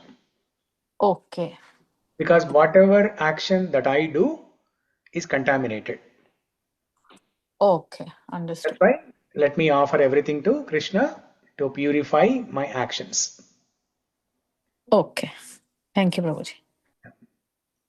So this is the shloka from 9.7, 9.27. Yat karoshi yadashnasi yad juhosi dadasi yat tapasyasi kaunteya tat kurushva madarpanam. Okay, Sarita, can you read this?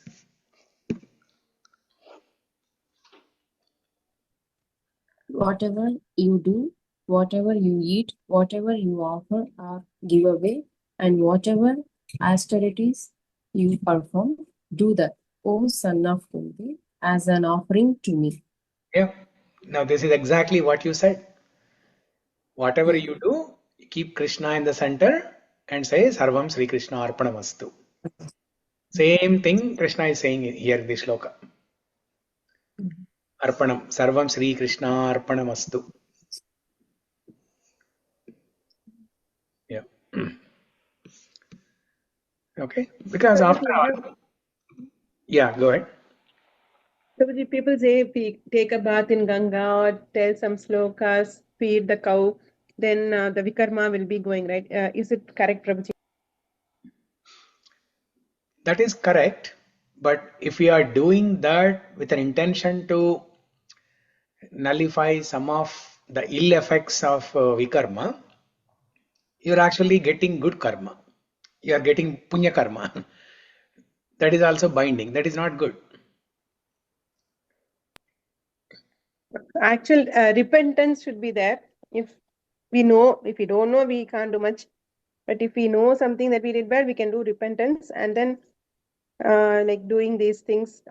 So will it accumulate good karma or will it It will minus the accumulate, bad? good karma. It will accumulate good karma. Okay. Yeah, that's why we should not focus on good karma and bad karma. I mean, good karma or in general the karma. Karma in general means action, any action that we do. For example, you're all in software. So doing software job is also an action. Cooking at home is an action. Somebody is doing a business, that's an action. So any action is karma. In general, the definition of karma is any action that we perform is karma. Taking shower in the morning is an action, is a karma. Uh, Driving the car is an action, that's karma. any action that we do or anything that we speak, that's karma. So, so that's why instead of focusing on, I mean, these things we have to do anyway, right? These actions or these types of karma, we have to do anyway.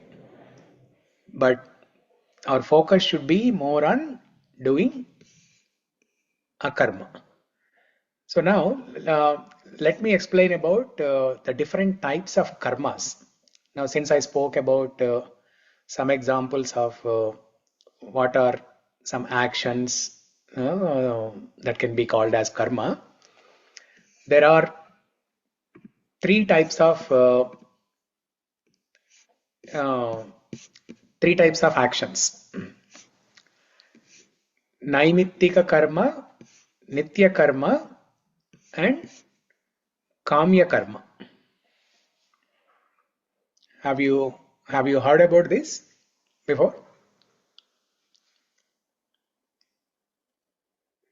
And all these three types of karma, they come in the shubha karma, the good karma, or just karma. So naimittika karma, okay, or let's discuss about nitya karma. Nitya karma are those activities uh, that we do uh, as part of obligatory duties. So we are all obligated to perform nitya karma. For example, Brahmanas, they chant Gayatri mantra. They have to do, let's say a boy at the age of 9 years or 11 years, they get this Upanayanam, and they get the Brahmanical thread. What is their obligation? They have to chant Gayatri mantra 3 times a day, 3 sandhya. They say, right? They have to do sandhya. They have to do sandhya means sandhya is the meeting of night with the day, and meeting of the morning with the afternoon, meeting of afternoon with the evening. So 3 sandhyas: morning during sunrise, in the afternoon, and then during sunset. 3 times they have to chant Gayatri mantra. So that's an example of nitya karma. Daily routines, daily activities, obligatory activities, and that produces auspiciousness for the body, mind, and society. It's a good karma. It's a punya karma. It's a punya karma which gives us good result. It doesn't mean it has to be avoided, right? So when we do this nitya karma, when we chant this Gayatri mantra with an intention to connect with Krishna, so that should be the prayer. That should be the mood when somebody is chanting Gayatri mantra, the Brahma Gayatri mantra, it's called. So when they are chanting this mantra, the prayer should be, O Gayatri Devi, O Brahma, please connect me with Krishna. If somebody is doing that with that intention, with that prayer, then that same nitya karma, doing that sandhya vandanam, will become a karma. Okay, so that's an example of nitya karma. Now there is naimittika karma. Naimittika karma is karma that one must perform under certain occasions, certain circumstances. It's not a daily action. Nitya karma is a daily action. Now all the other examples that I did, that I mentioned, nitya karma, like doing software job, cooking at home, maintaining our body, these are all examples of nitya karma. So when we are maintaining our body, when we are cooking, We should be in the mood that, okay, if I am maintaining my body, only then I can do some bhakti. I can serve the Lord. If I am in good health, only then I can do some seva to the Lord. So if you just change the intention, the nitya karma will become a karma.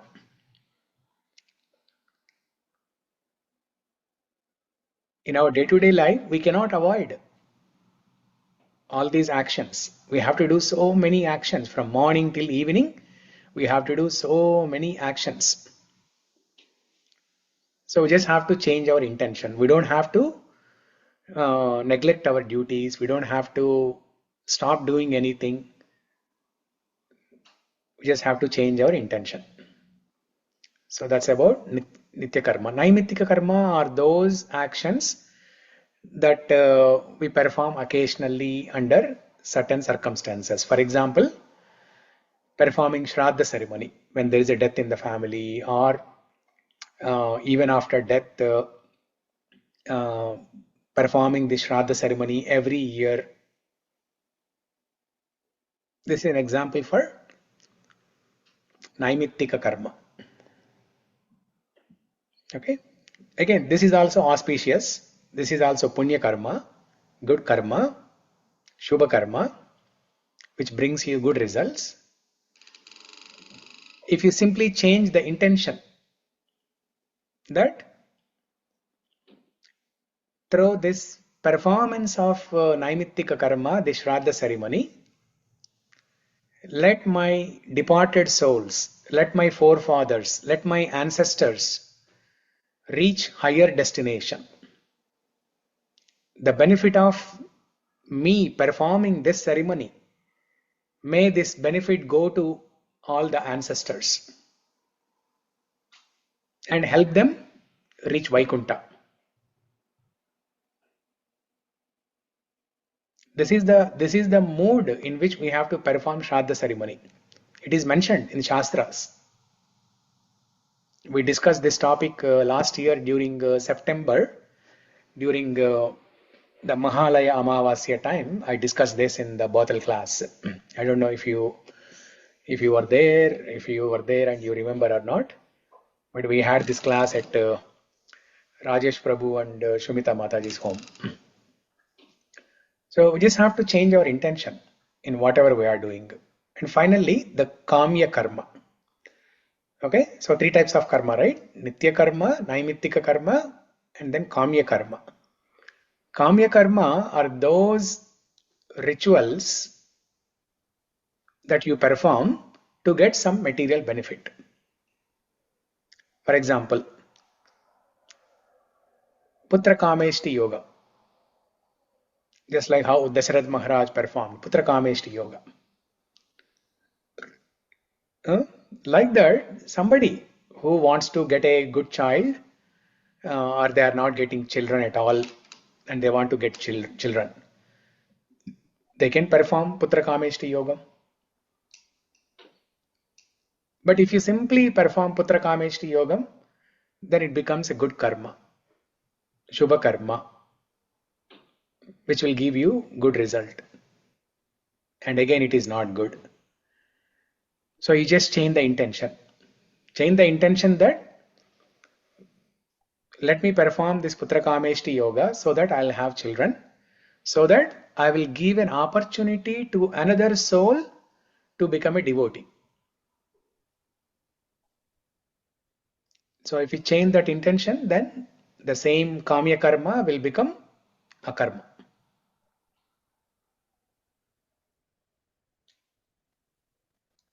Okay, so now first we discussed about karma, vikarma, akarma. Then we discussed 3 categories of the karma, the Shubha karma. Nitya karma, Naimittika karma, and Kamya karma. Now let's discuss about another classification of karma. There are multiple types of classifications. of karma. So this classification that I'm going to discuss now, many of you know about it already.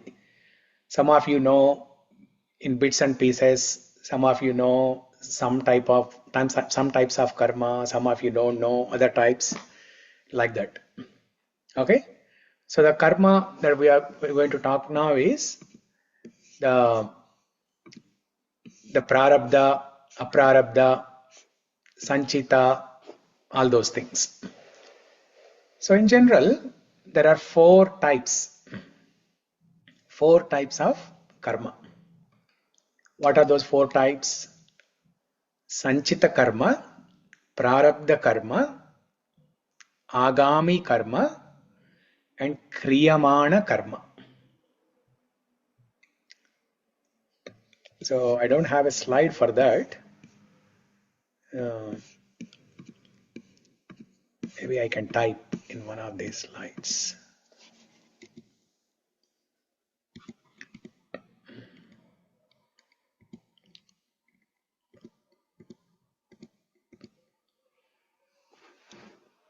Okay, so let me add a slide here.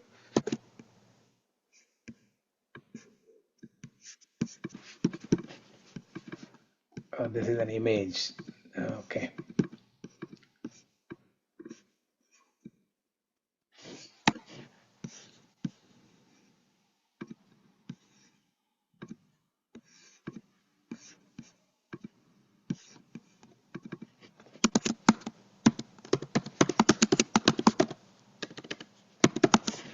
Sanchita karma.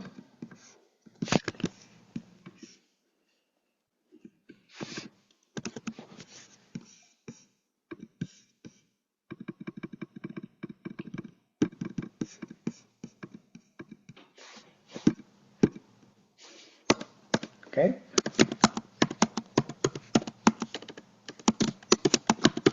Prarabdha karma.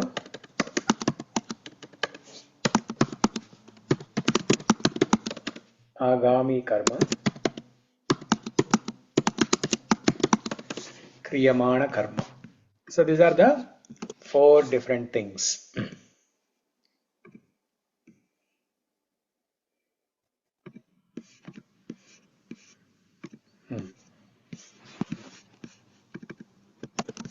We don't have 7.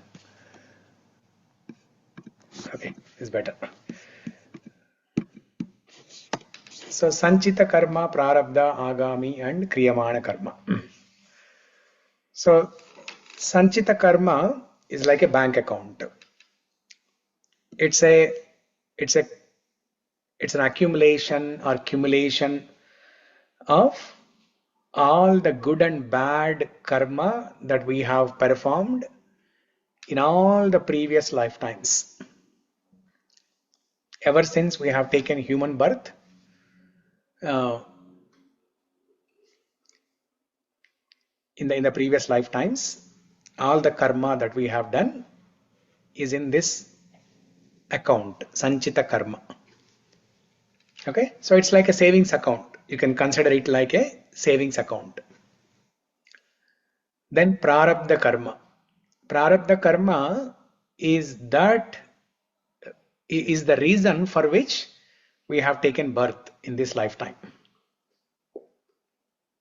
We have taken birth in this lifetime to go through manifestations of some karma. Let's say Sanchita karma has 1000 points, and it's a mixture of both good and bad. So out of the 1000 points, now we have to spend that 1000 points, right? So out of the 1000 points, we'll take birth in this lifetime, let's say, to spend 10 points. And out of those 10 points, some will be good, some will be bad. So there will be some suffering and some happiness. So prarabdha karma, the reason or the karma for which we have taken birth in this lifetime. Or in other words, the karma that is manifesting in this lifetime is prarabdha karma. So are these two things clear for everybody?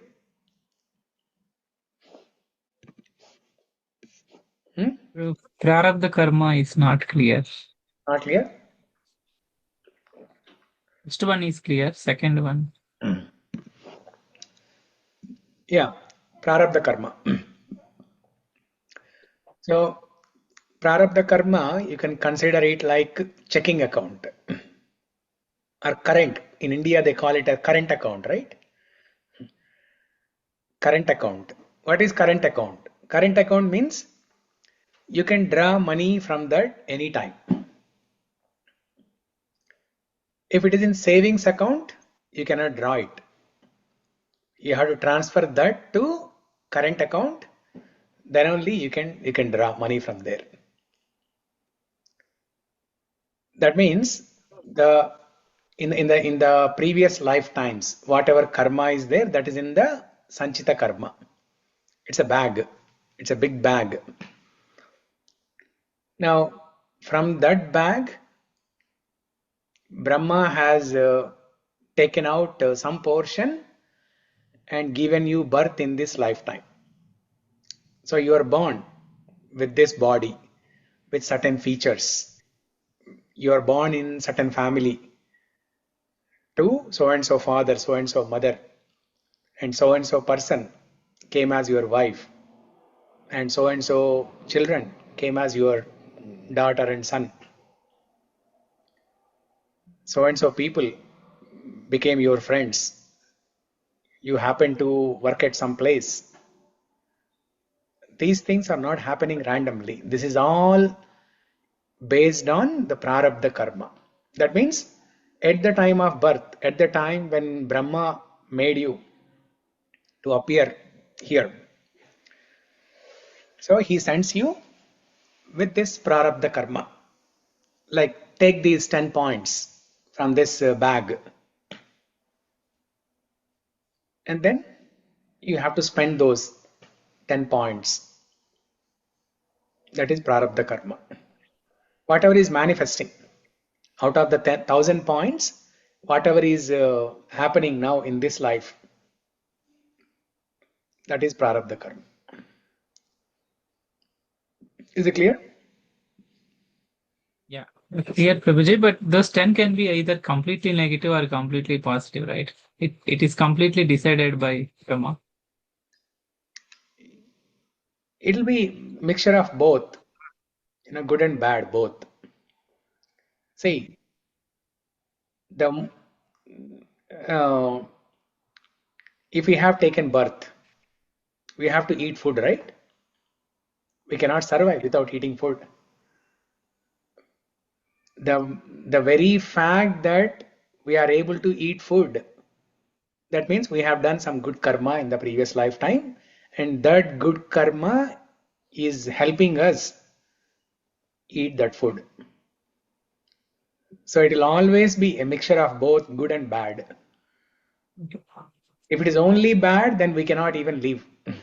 We cannot even survive. Okay.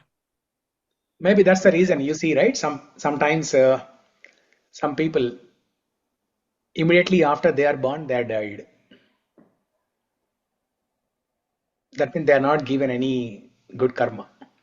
But Prabhuji, the other way also, right, Prabhuji, we came here only to survive. So they had some bad karma, they born and then they went. That's in a way, we should take that way, or Yeah, we are here to go through that karma. We are the 1,000 points. We have to go through. Somehow we have to go through. Okay, but No, sorry, Prabhuji. Oh. if we are not surviving, then there will be another birth, right? There will be another birth, definitely. The reason why a person is not surviving in that lifetime, it's a joint karma.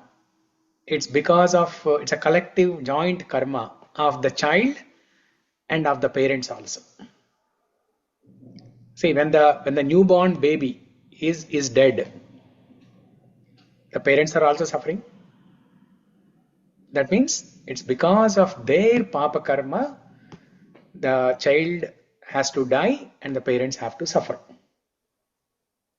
Now, as soon as the child is dead, the newborn baby is dead, the newborn baby, that baby will take another birth in the next life, right? Instead of taking another birth, they could have suffered in this birth only, right, Prabhuji? Or will they? Why No, it was? God has to address the karma of the parents also there. God is giving some suffering to the parents by taking the child away. And why is God doing that? Because the parents, they have done something like that in the previous life to somebody else. Maybe Or, that baby is connected to the parents in some way, and only for short amount of time that baby came and went with them.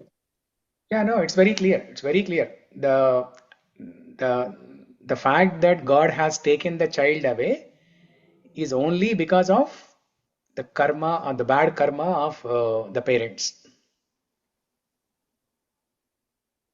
to give suffering to the parents. God takes the child away. Yep. And Yeah, then the child will have its own karma again to be born. yeah, child will definitely take birth another in the next life, right? Yep. Yeah. So, Deepa, you had a question? Yes, I forgot. I think I was trying to understand. You said as soon as they are born, they die. Um, so what is so that's parents' karma. It's mostly parents' karma, but there is some amount of karma of the child also.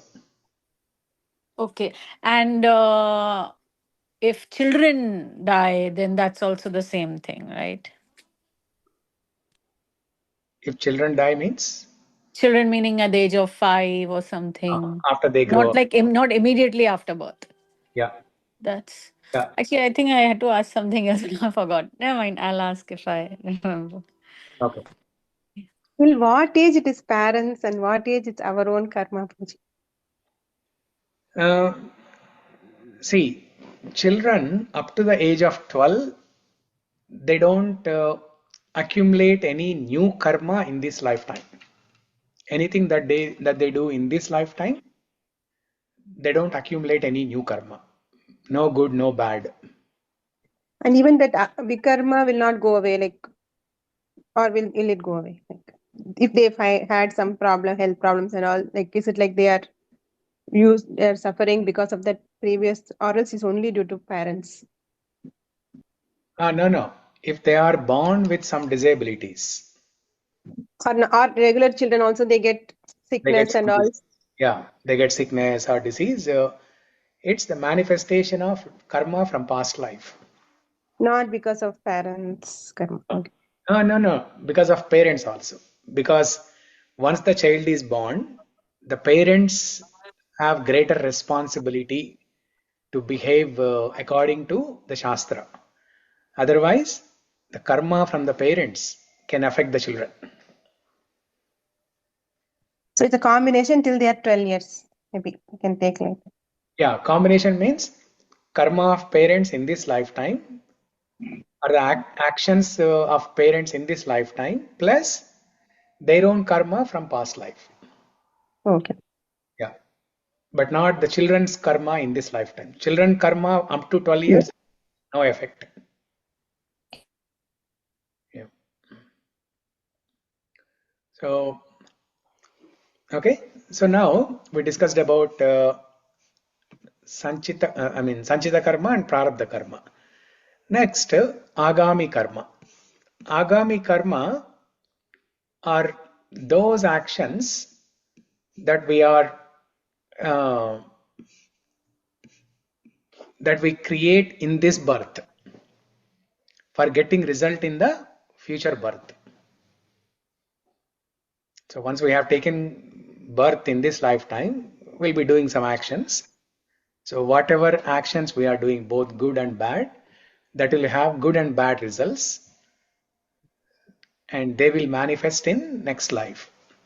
That is agami karma.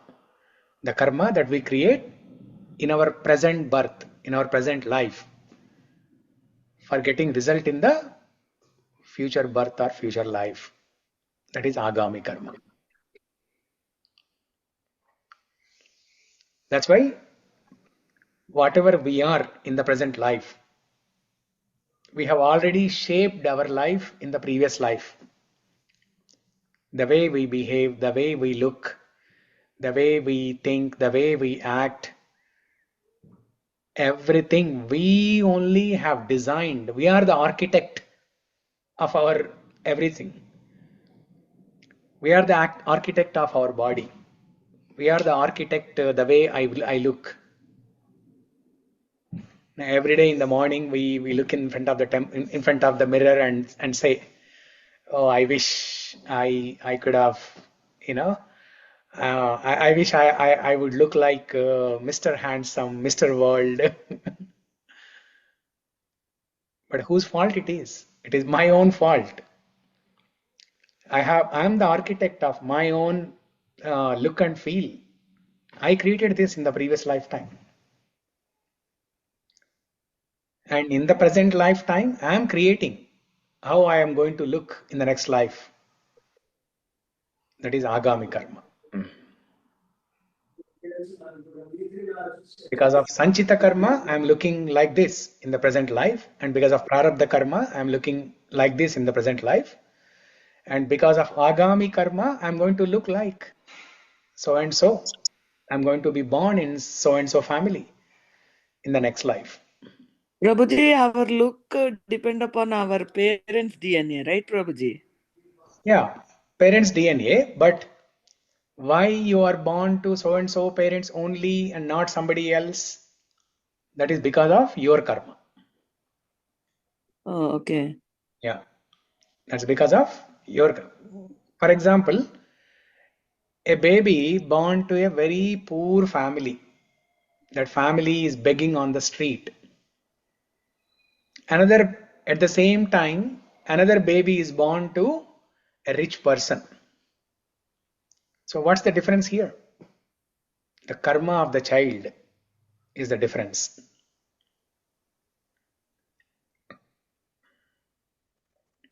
That I understand, Prabhuji, but what you said, our look, how we are looking, we are the architect of our body and look. That I Yeah, am asking. That depend upon our parents' DNA, right?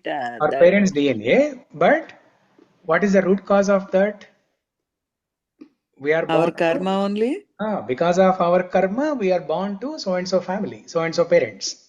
Okay. The parents' DNA is the immediate cause. But Okay. what is the ultimate cause or the root cause? It's our karma.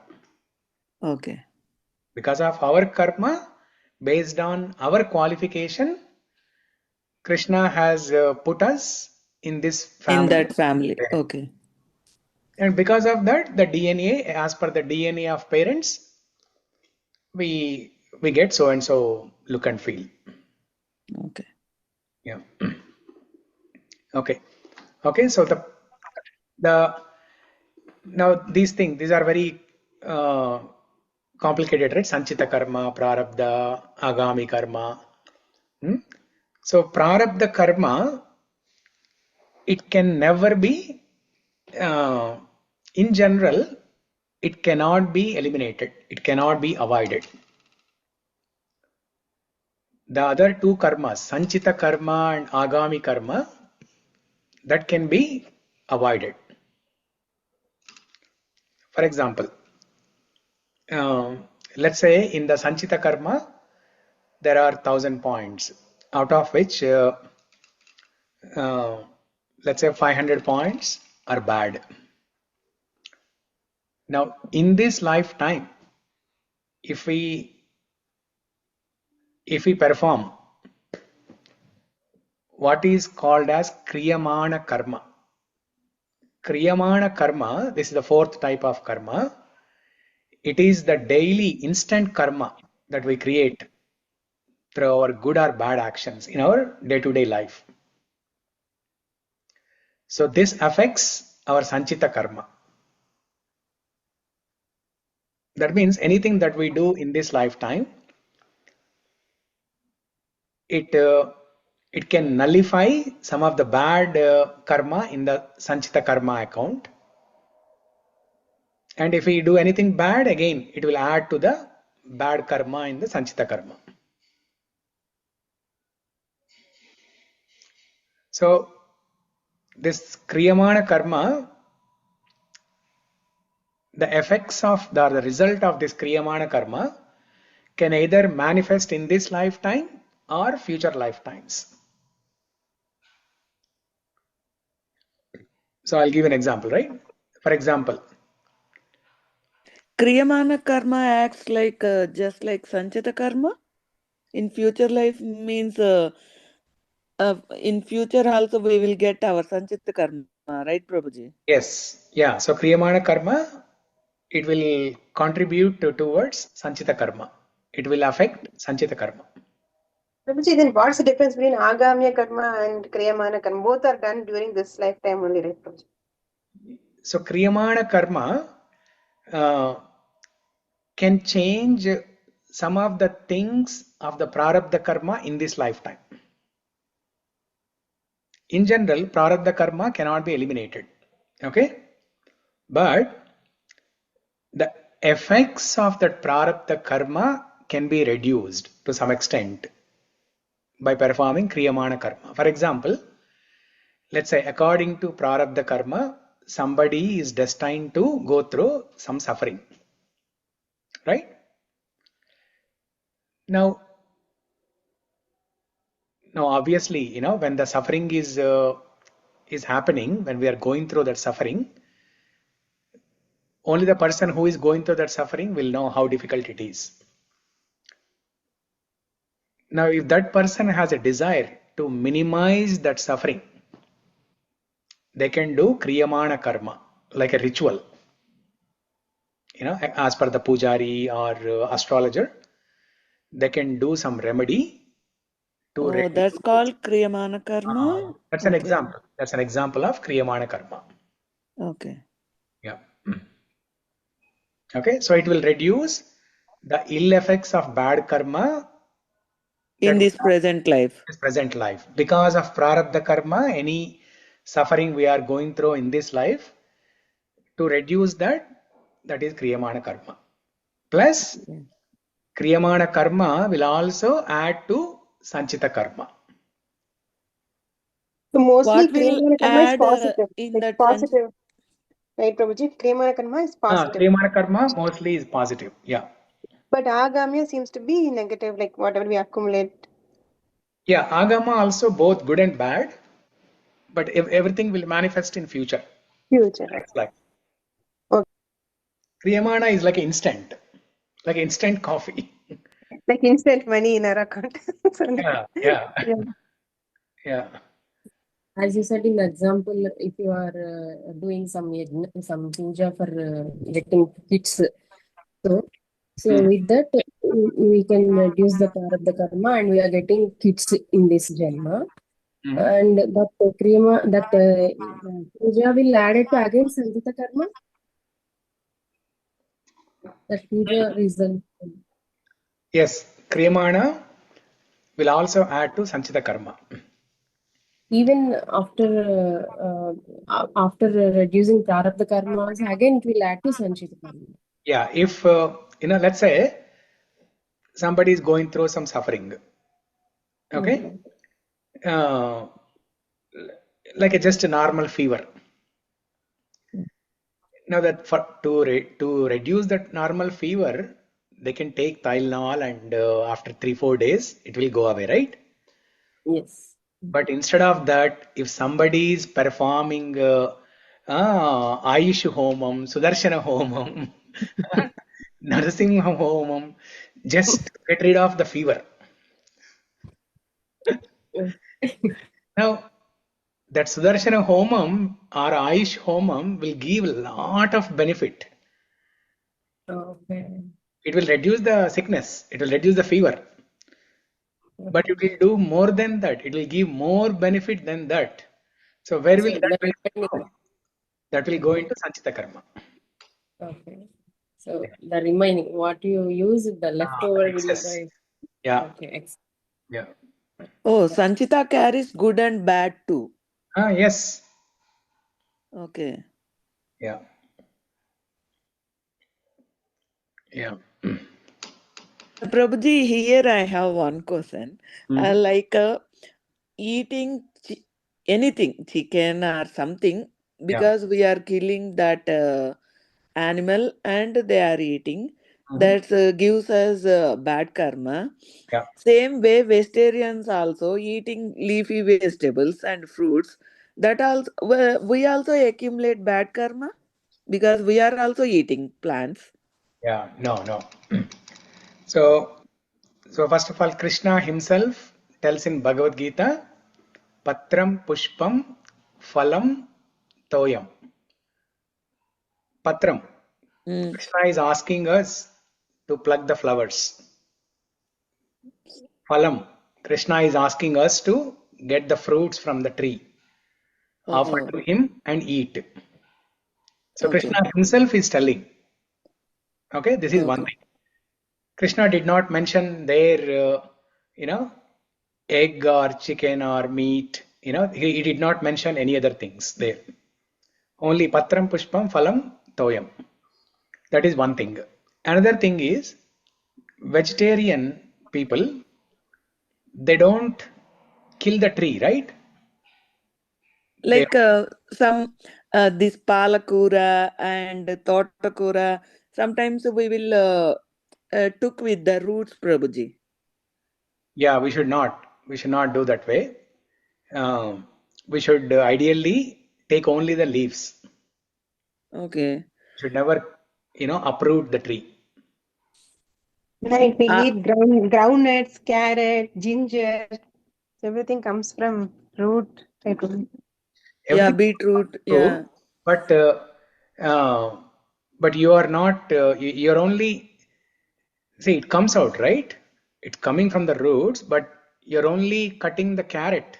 You're only cutting the potato. You're not disturbing the roots.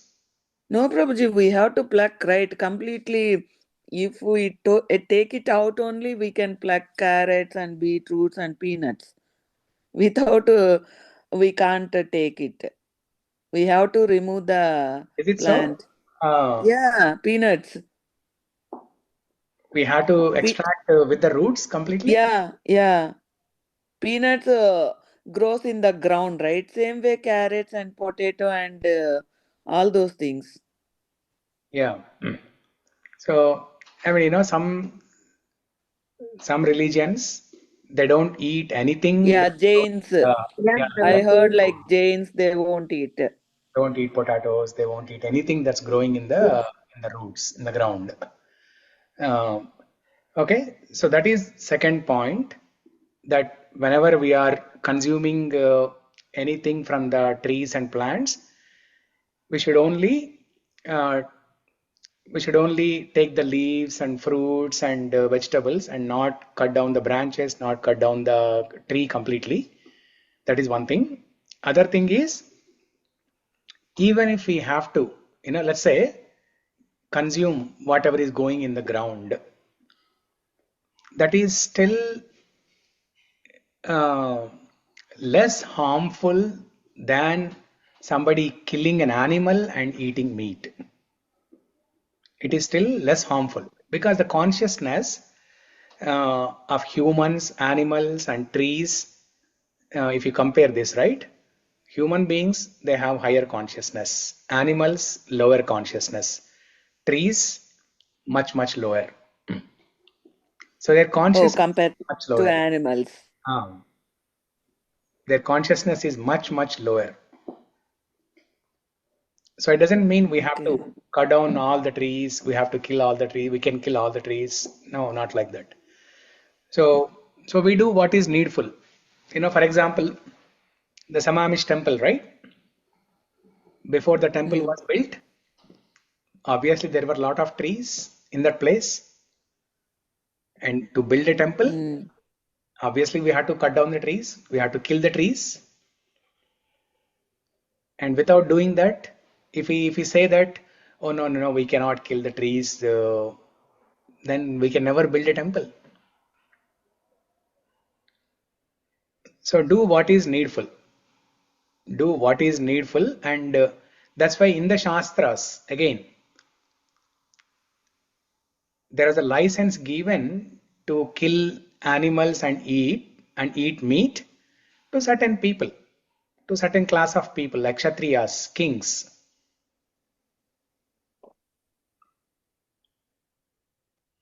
So that's why do what is needful, what is practical. I mean, if there are no trees that were cut down, all of us, we would not have the houses. All these communities, they were full of trees once upon a time, right? Yeah, yes, The Prabhuji. builders, they bought the land and they cut down the trees and they built homes, and we are all living in those homes.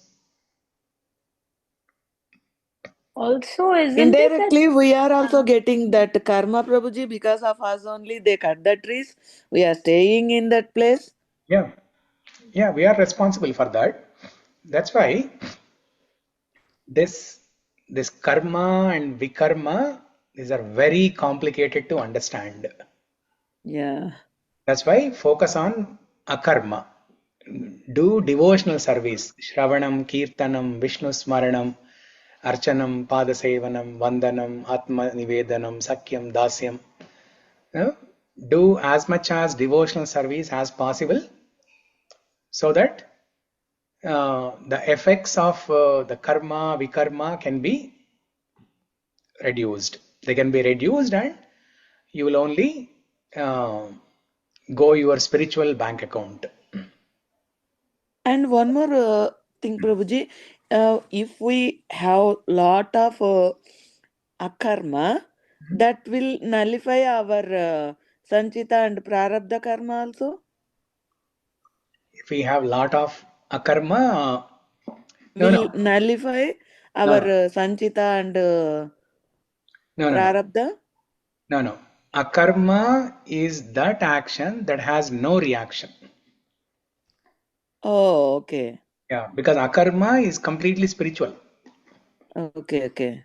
We Yeah, won't get any good or bad reaction. no, no, No no, punyam, no papam. no. For example, somebody chanting Hare Krishna Maha Mantra, the papa karma getting reduced because of this. Japa. No, it will not happen like that. It will not happen like that. If Krishna wants to reduce our suffering, yes, he can do that. But one cannot perform japa to reduce our suffering. Because of performing japa, you are getting spiritual benefit. It's totally different from karma and vikarma. But Krishna is so kind that if we are performing japa, if we are performing all these devotional services, if we are performing this karma, because Krishna is kind, he will also reduce our suffering. It's a byproduct. If it happens, we have to be happy, and we have to do more sadhana in our bhakti. If it doesn't happen, also we should still focus on our akarma. Yeah, getting getting our suffering reduced in this lifetime, getting liberated, going back to Godhead. These are all side effects or byproducts. These should not be our destination. These should not be our goals. Our goal is simply to serve the Lord. Do the chanting, hear Krishna Katha, do the Kirtanam. This should be our goal. And now, what happens after that? It's up to Krishna. So it can be serve as a kriyamana karma, also. Like though it is akarma, Hmm. so it can serve as a kriyamana It karma. can serve as a kriyamana karma also. Yes. Yeah. It can reduce some of the ill effects of papa karma from previous lifetimes. It can reduce, but that should not be our goal. That should not be our focus. That should not be our intention to do japa. Or if I attend Bhagavad Gita classes, if I read Bhagavad Gita, if I chant, if I recite one chapter of Bhagavad Gita, my leg pain will be reduced. No, we should not have that intention. Many slokas have Stuti, right, Prabhuji? Stuti. Yeah. Even Vishnu Sahasranama. आर्ता विषण्णा शिथिलाश्च भीता घोरेषु च व्याधिषु वर्तमान सङ्कीर्त्य नारायण शब्दमात्रं विमुच्य दुःखा सुखिनो भवन्तु. So all auspiciousness will happen, right? Now in Shastra, when they give Falashruti, this is to encourage people. If there is no such benefit given, right? Now they will not be inspired to chant Vishnu Sahasranama. Now, will this actually happen? As per that Artha Vishanna Shidilascha Bhita in Vishnu Sahasranama, as it is mentioned, uh, uh, there is also a benefit described for 4 types of people, right? What is the benefit for Vaishya, Shudra, Kshatriya, Brahmana? In Vishnu Sahasranama? Dhanarthi labate dhanat, something like that, Prabhuji. Putra. No, that's not in Vishnu Sahasranama. That is Ganesh. లేదు ప్రభుజీ విష్ణు సహస్రం కామానాయ come on వస్తుంది కదా. That one Sankastahara Ganesha. లేదు లేదు So లేదు both Vishnu has, even సహస్రంలో Vishnu కూడా Sahasranam ఉంది also has. Prabhuji. In Vishnu Sahasranama, there is a different shloka for 4 classes. కామానాయ Yeah, I forgot the line. Kshatriyo Vijayo వైశ్యో ధన Bhave, సమృద్ధాస్య Kshatriyo వైశ్యో ధన సమృద్ధ Vaishyo sorry Samudrat, like that. శూద్ర. Yeah. But in the end, see, after giving, see, this benefit will happen. Okay? Because Vishnu Sahasranama has that power.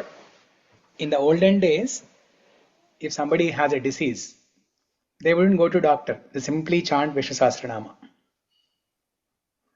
That's why there is a name in Vishnu Sahasranama,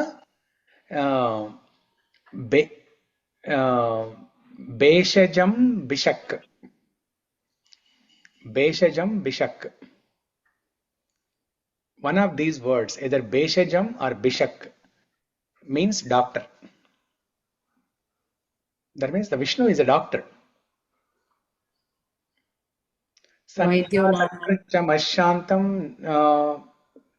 shishta nirvana shantam Beshajam Bishak, something like that. One of these 2 words have the meaning as a doctor. వైద్యో Narayana. They say, right? Vaidyo Narayana Hari. So Vishnu can become a doctor to cure the diseases. And it was practiced very religiously in the olden days. Whenever there was a disease, they chant Vishnu Sahasranama. And it can definitely give that benefit, material benefit. But after describing all those benefits in Vishnu Sahasranama, what happens to Vaishya, Shudra, Kshatriya, Brahmana, in the end, what is mentioned? Sankirtya Narayana Shabda Matra Vimuchya Dukkha Sukhino Bhavantu. There is one specific line, I forgot. Ayana vacha manasendreva. Not that. No. They say if we take shelter of Vishnu, what happens? What is the benefit? Let me open my Vishnu Sahasranama PDF.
Um, Vasudevashrayo Martyo Vasudeva Parayanaha. Okay, the shlokas, all the shlokas before this, they all tell the Falashruti as Rogarto Muchyate Rogat Baddo Muchyeta Bandhanat Bayan Muchyeta Bitastu Muchyeta Apanna Apadaha. Beauty of form, strength of body, mind, victorious character will be natural to him, whoever recites Vishnu Sahasranama. These are all material benefits, right? After this, after all these material benefits, in the Falashruti, shloka number 10, it is mentioned, Vasudevashrayo Martyo Vasudeva Parayanaha Sarva Papa Vishuddhatma Yati Brahma Sanatanam. A mortal who takes refuge in Vasudeva and is devoted to Vasudeva, purified of all sins, attains to the eternal Brahman. This is the benefit. Along with all the other material benefits given to the four classes of people, Brahmana, Kshatriya, Vaishya, Shudra, they have given this ultimate benefit also. Vasudevashrayo Martyo Vasudeva Parayanaha. Vasudevashrayo means one who has taken shelter of Vasudeva, Martyo, at the time of death. Or not necessarily at the time of death, but a mortal being, a human being who is a mortal, who is a Martya, who is subject to death. If he takes refuge in Vasudeva, he is purified of all sins. So it all depends what we want. Do we want this temporary benefit or higher benefit? If we ask for higher benefit, we'll get both temporary benefit and higher benefit both. But if we only ask for temporary benefit, if we only focus on Vaishyo Dhana Samudrat, Vaishyas will get money, yes. But if we focus on Vasudevashrayo Martyo Vasudeva Parayanaha, as it is mentioned there, one will not only attain Vishnu or Vasudeva, but all their sinful reactions will be purified. So we definitely want the highest benefit. Yeah. So there are different classes of people. Not everybody can take shelter of Vasudeva. That's why for those people, the other benefits are given.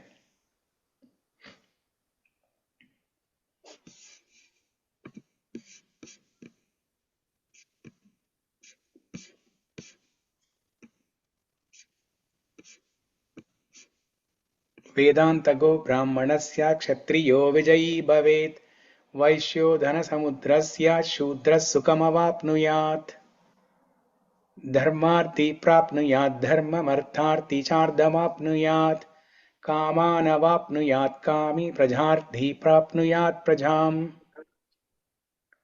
So this is the benefit to all the four classes of people. The Brahmanas will get knowledge, Kshatriya will get victory, Vaishyas will get wealth, Shudra will get pleasures by reading these shlokas, Vishnu Sahasranama. And then, Rogarto Machyate Baddo Muchyeta Bandhanat. And then this shloka, Vasudevashrayo Martyo Vasudeva Parayanaha. Yeah. Okay. What else? Because Krishna, see, talking about this point, right? Vasudevashrayo Martyo Vasudeva Parayanaha Sarva Papa Vishuddhatma Yati Brahma Sanatanam. Brahma Sanatanam. Right? So Sarva Papa Vishuddhatma. Vishnu is that personality who steals away all our papa. Not only papa, he will steal away our punya also. The other day we discussed, right, in Mukundamala Sutra class, what are the different things that Krishna steals away. Krishna steals butter, Krishna steals gopis' clothes, Krishna steals our anarthas. Krishna steals our papa. But along with papa, Krishna will steal our punya also. And he will give us even higher benefit than punya. Punya will give you some temporary material benefit. But if we practice devotional service, this bhakti sincerely, Krishna will steal our punya, but he will give higher benefit, a transcendental, spiritual benefit.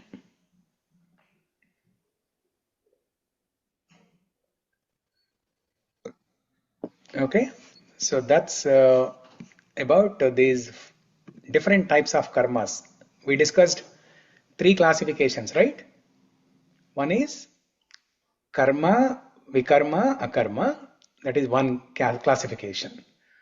Second classification, that is again within karma, there is nitya karma, naimittika karma, and kamya karma.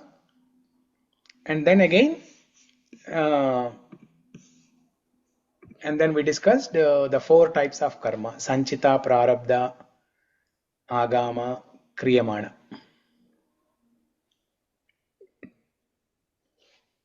Yeah. Okay. So I think it's 1:35. We'll pause here. If somebody has any question, comment, reflection, we can take.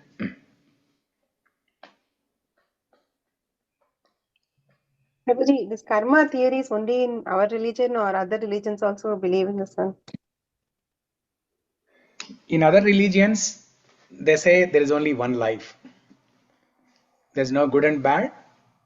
At the time of death, the account is the balance sheet is made 0.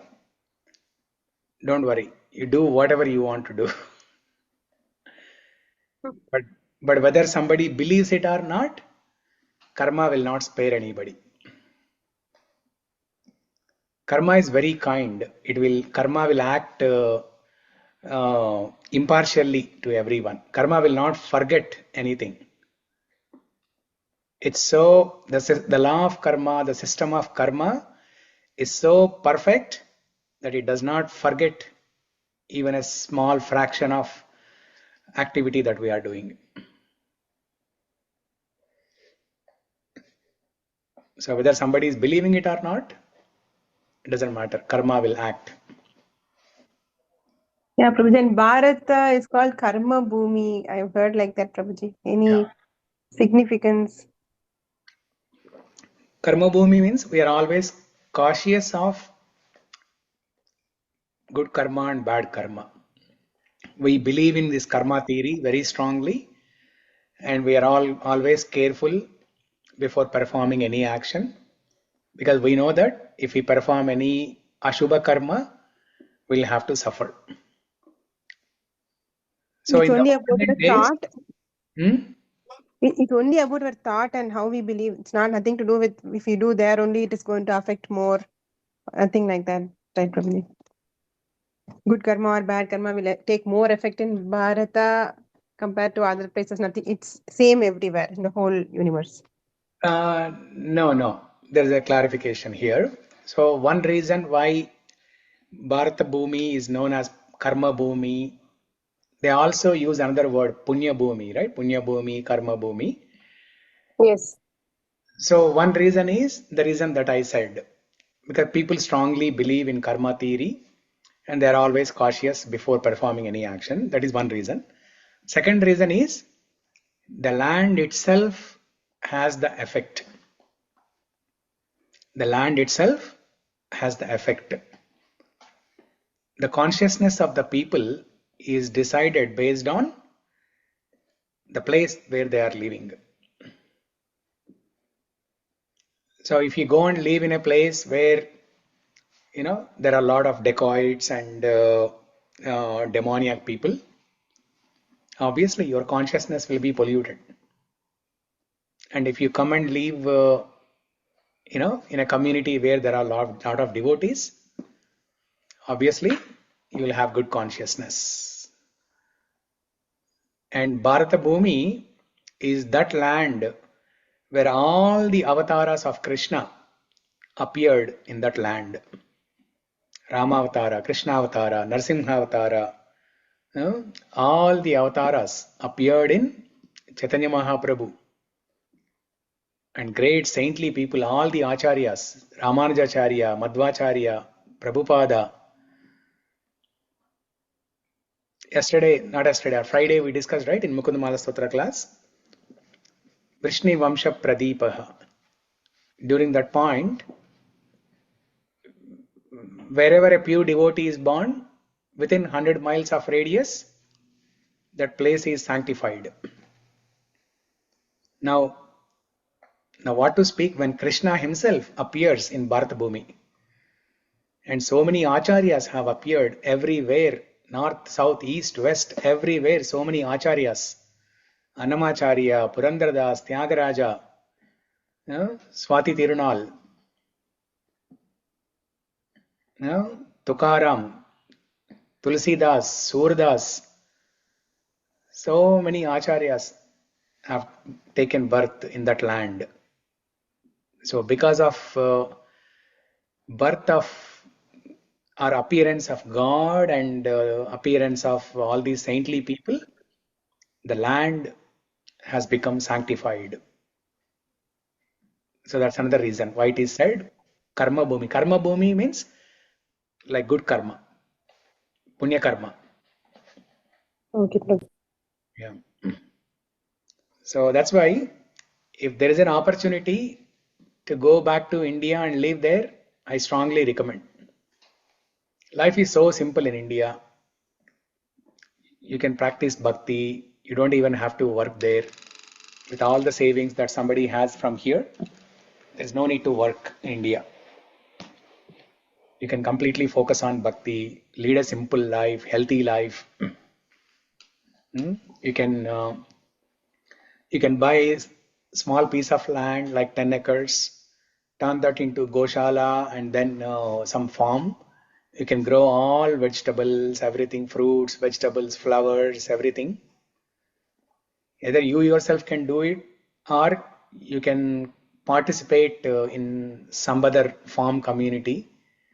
Somebody else is doing already, you can join them and you can consume daily necessities from there. The fruits, vegetables, flowers that you need, you can consume from that farm. So it will be healthy, simple, happy life.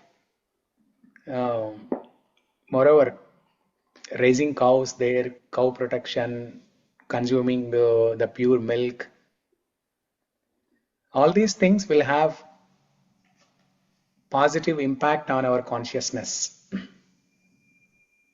So it's good that you raised that point. Bharata Bhumi is Karma Bhumi, Punya Bhumi. Definitely the land has great impact on our consciousness.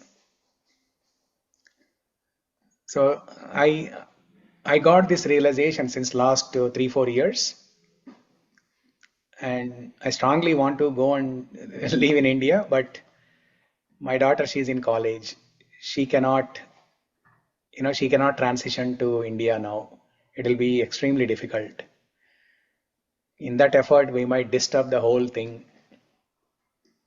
But if you have elementary school children, you have the best opportunity to go back to India and live there. Children also will have nice time with grandparents, family, everybody. Yeah, right now Iman is enjoying that one. I can say right now I'm here. No, Yeah, I can say it. Iman is enjoying with that affection from grandparents and all.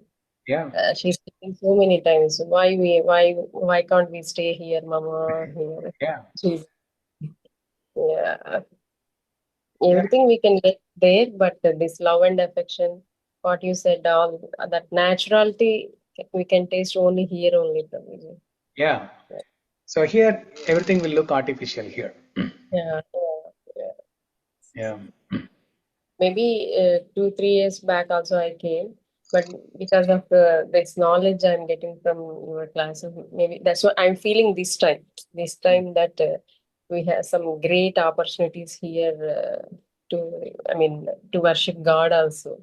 Yeah. There also I'm doing puja, here also I'm doing puja, but I'm feeling that difference here. Yeah. What I'm doing. Yeah. There you feel more. You feel more connected to God, more closer to God, and every day you can go to temple. There are so many temples in every street there.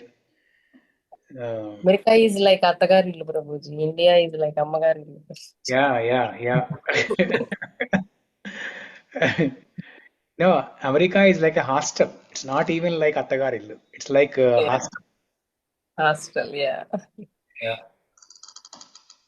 So, see, Attagarillu, even if you go to Attagarillu, you have to stay there. You, yeah. you never think, oh, when will I go back to my Magarillu, right? But hostel, you always think. After some time, you'll always think, oh, when will I go back to my home? Yeah. Yeah. So, yeah, everything is artificial here. I mean, at least we are all in this Bhakti Sangha, discussing Krishna Katha, going to the temple. Uh, Little bit confusion is there, Prabhuji, in America. Their culture is different. Our culture is different. But here, everything culture is almost same ga ఉంటుంది కాబట్టి it's easy to follow also here. easy to follow, and also it's easy to see when you just go outside your home, just walk on the street, Hmm. every other person you see, you feel connected to them. Yeah. Belongingness will be there. Yeah. Even if you don't know them, there is some belongingness. ఒక fearless గా నడవడం, fearless గా move అవ్వడం Yes, అవన్నీ fearlessness. అక్కడ US లో almost 10 years finished. Still we are feeling, still we are not feeling that We're this not is our secure. place. Yeah, we Yeah, don't not feel secure. secure. Yeah, Yeah. that's it. So if you have elementary school children, you seriously think about it, start living in India. Middle school also is okay, you still have an opportunity, but once your kids are in high school, then forget about it. True, but farming, Gosheva, this is not possible in Hyderabad, so we have to go somewhere, right? No, you don't have to go to a village. See, you can buy a land in village, run the Goshala there, and then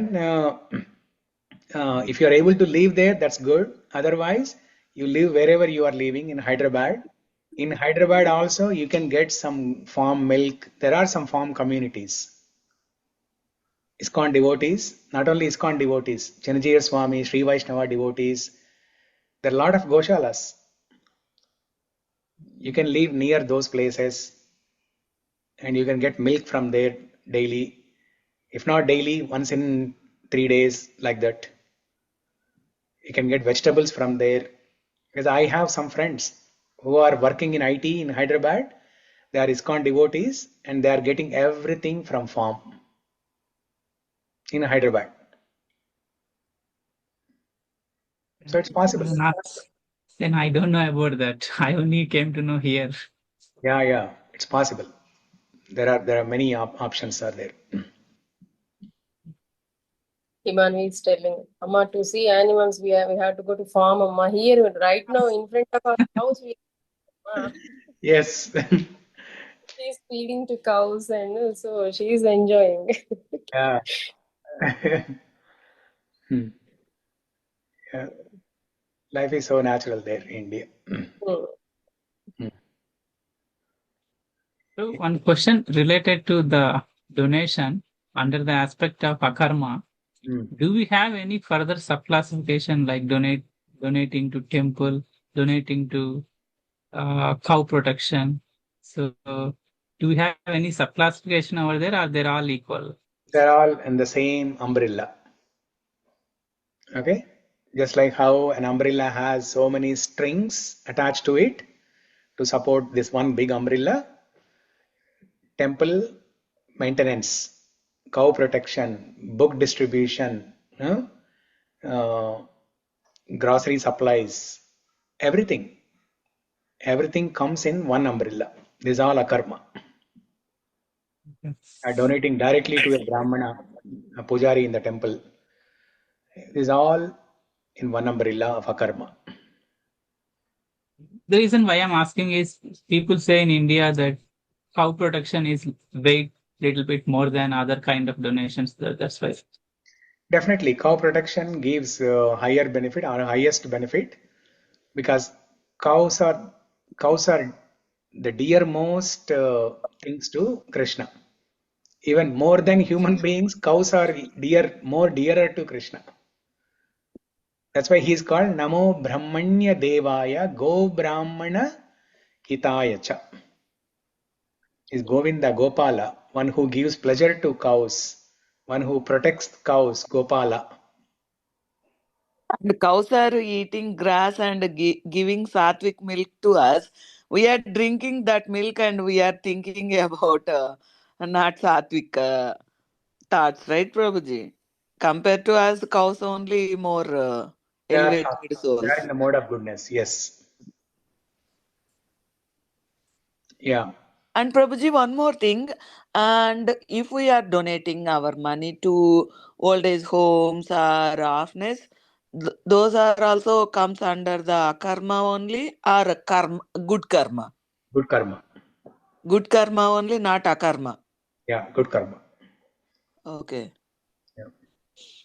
We So, don't know that, Prabhuji. We are donating whether it is used in correct way or not. We don't know, Prabhuji. Then how can we tell it is? so instead of simply donating money, right, to old age homes. Now, definitely, old age homes need some support. First of all, there should not be any old age homes, but if there are old age homes, somebody like us, we have to support. We have to financially support them. Uh, Instead of just donating money, you can contribute in different ways. You can go there whenever possible. Whenever you are visiting India, you can go there. Huh? You can talk about Krishna. You can chant. You can show them how to chant. Old age people, they will hear all these things. If you give them a japamala and ask them to chant, they will. If you sit there and speak Bhagavad Gita in Telugu for some time, yes, they will definitely hear. So try to do this whenever possible. Go there and chant Vishnu Sahasranama. Many people do that. Many people do that. So instead of just donating money, if you do activities like this also, then you can have an intention that I'm helping these old age people to go to Vaikunta. I'm giving them some financial support. Along with that, I am also connecting them to Krishna. If you do with that intention, then it is okay. It is okay to donate money to old age homes.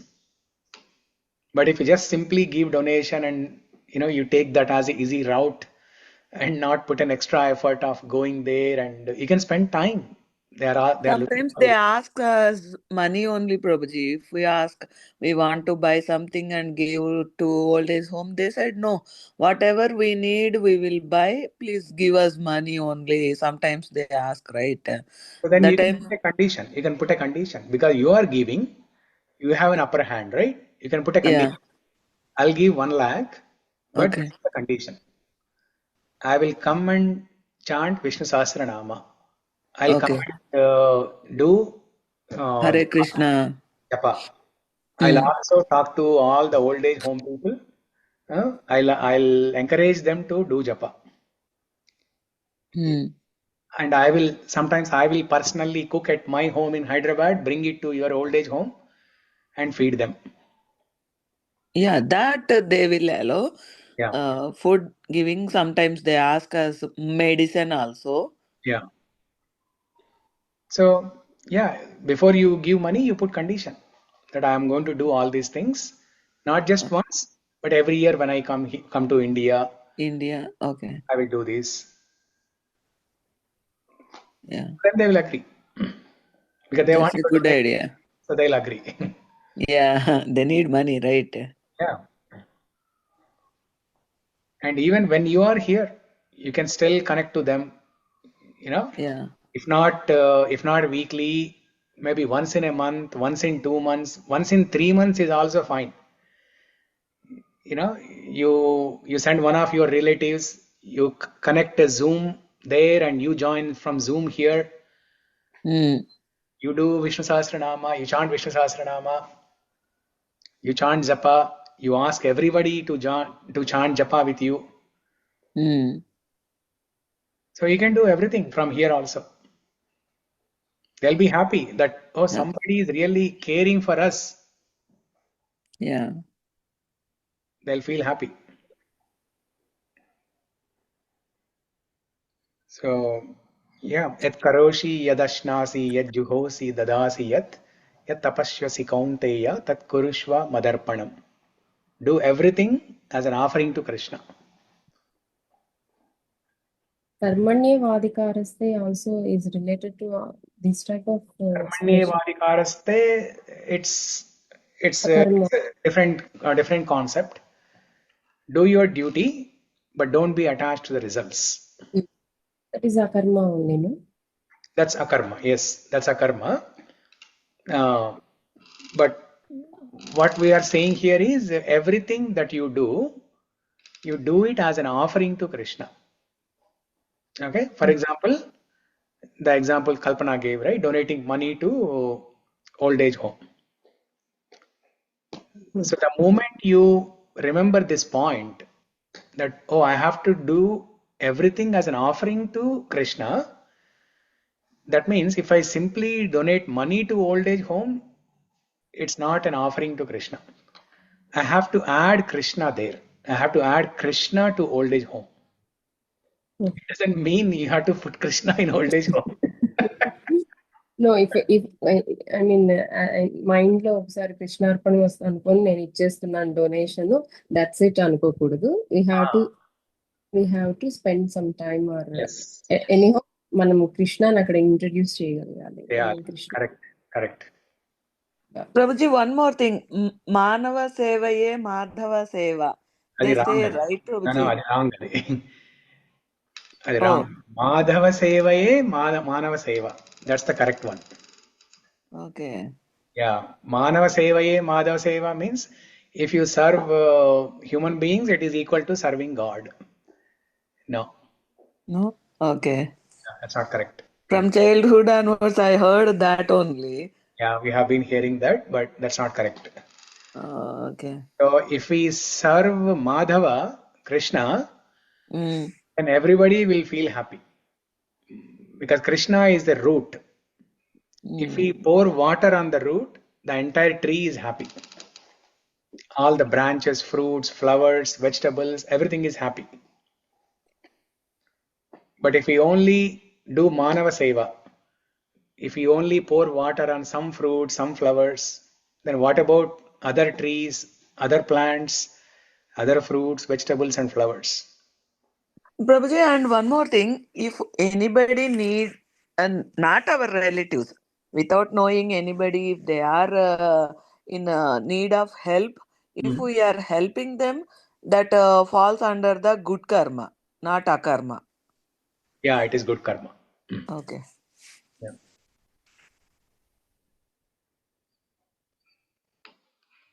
Yeah. This karma topic is very difficult, Prabhuji. It's very difficult, but simple principle is just do everything as an offering to Krishna.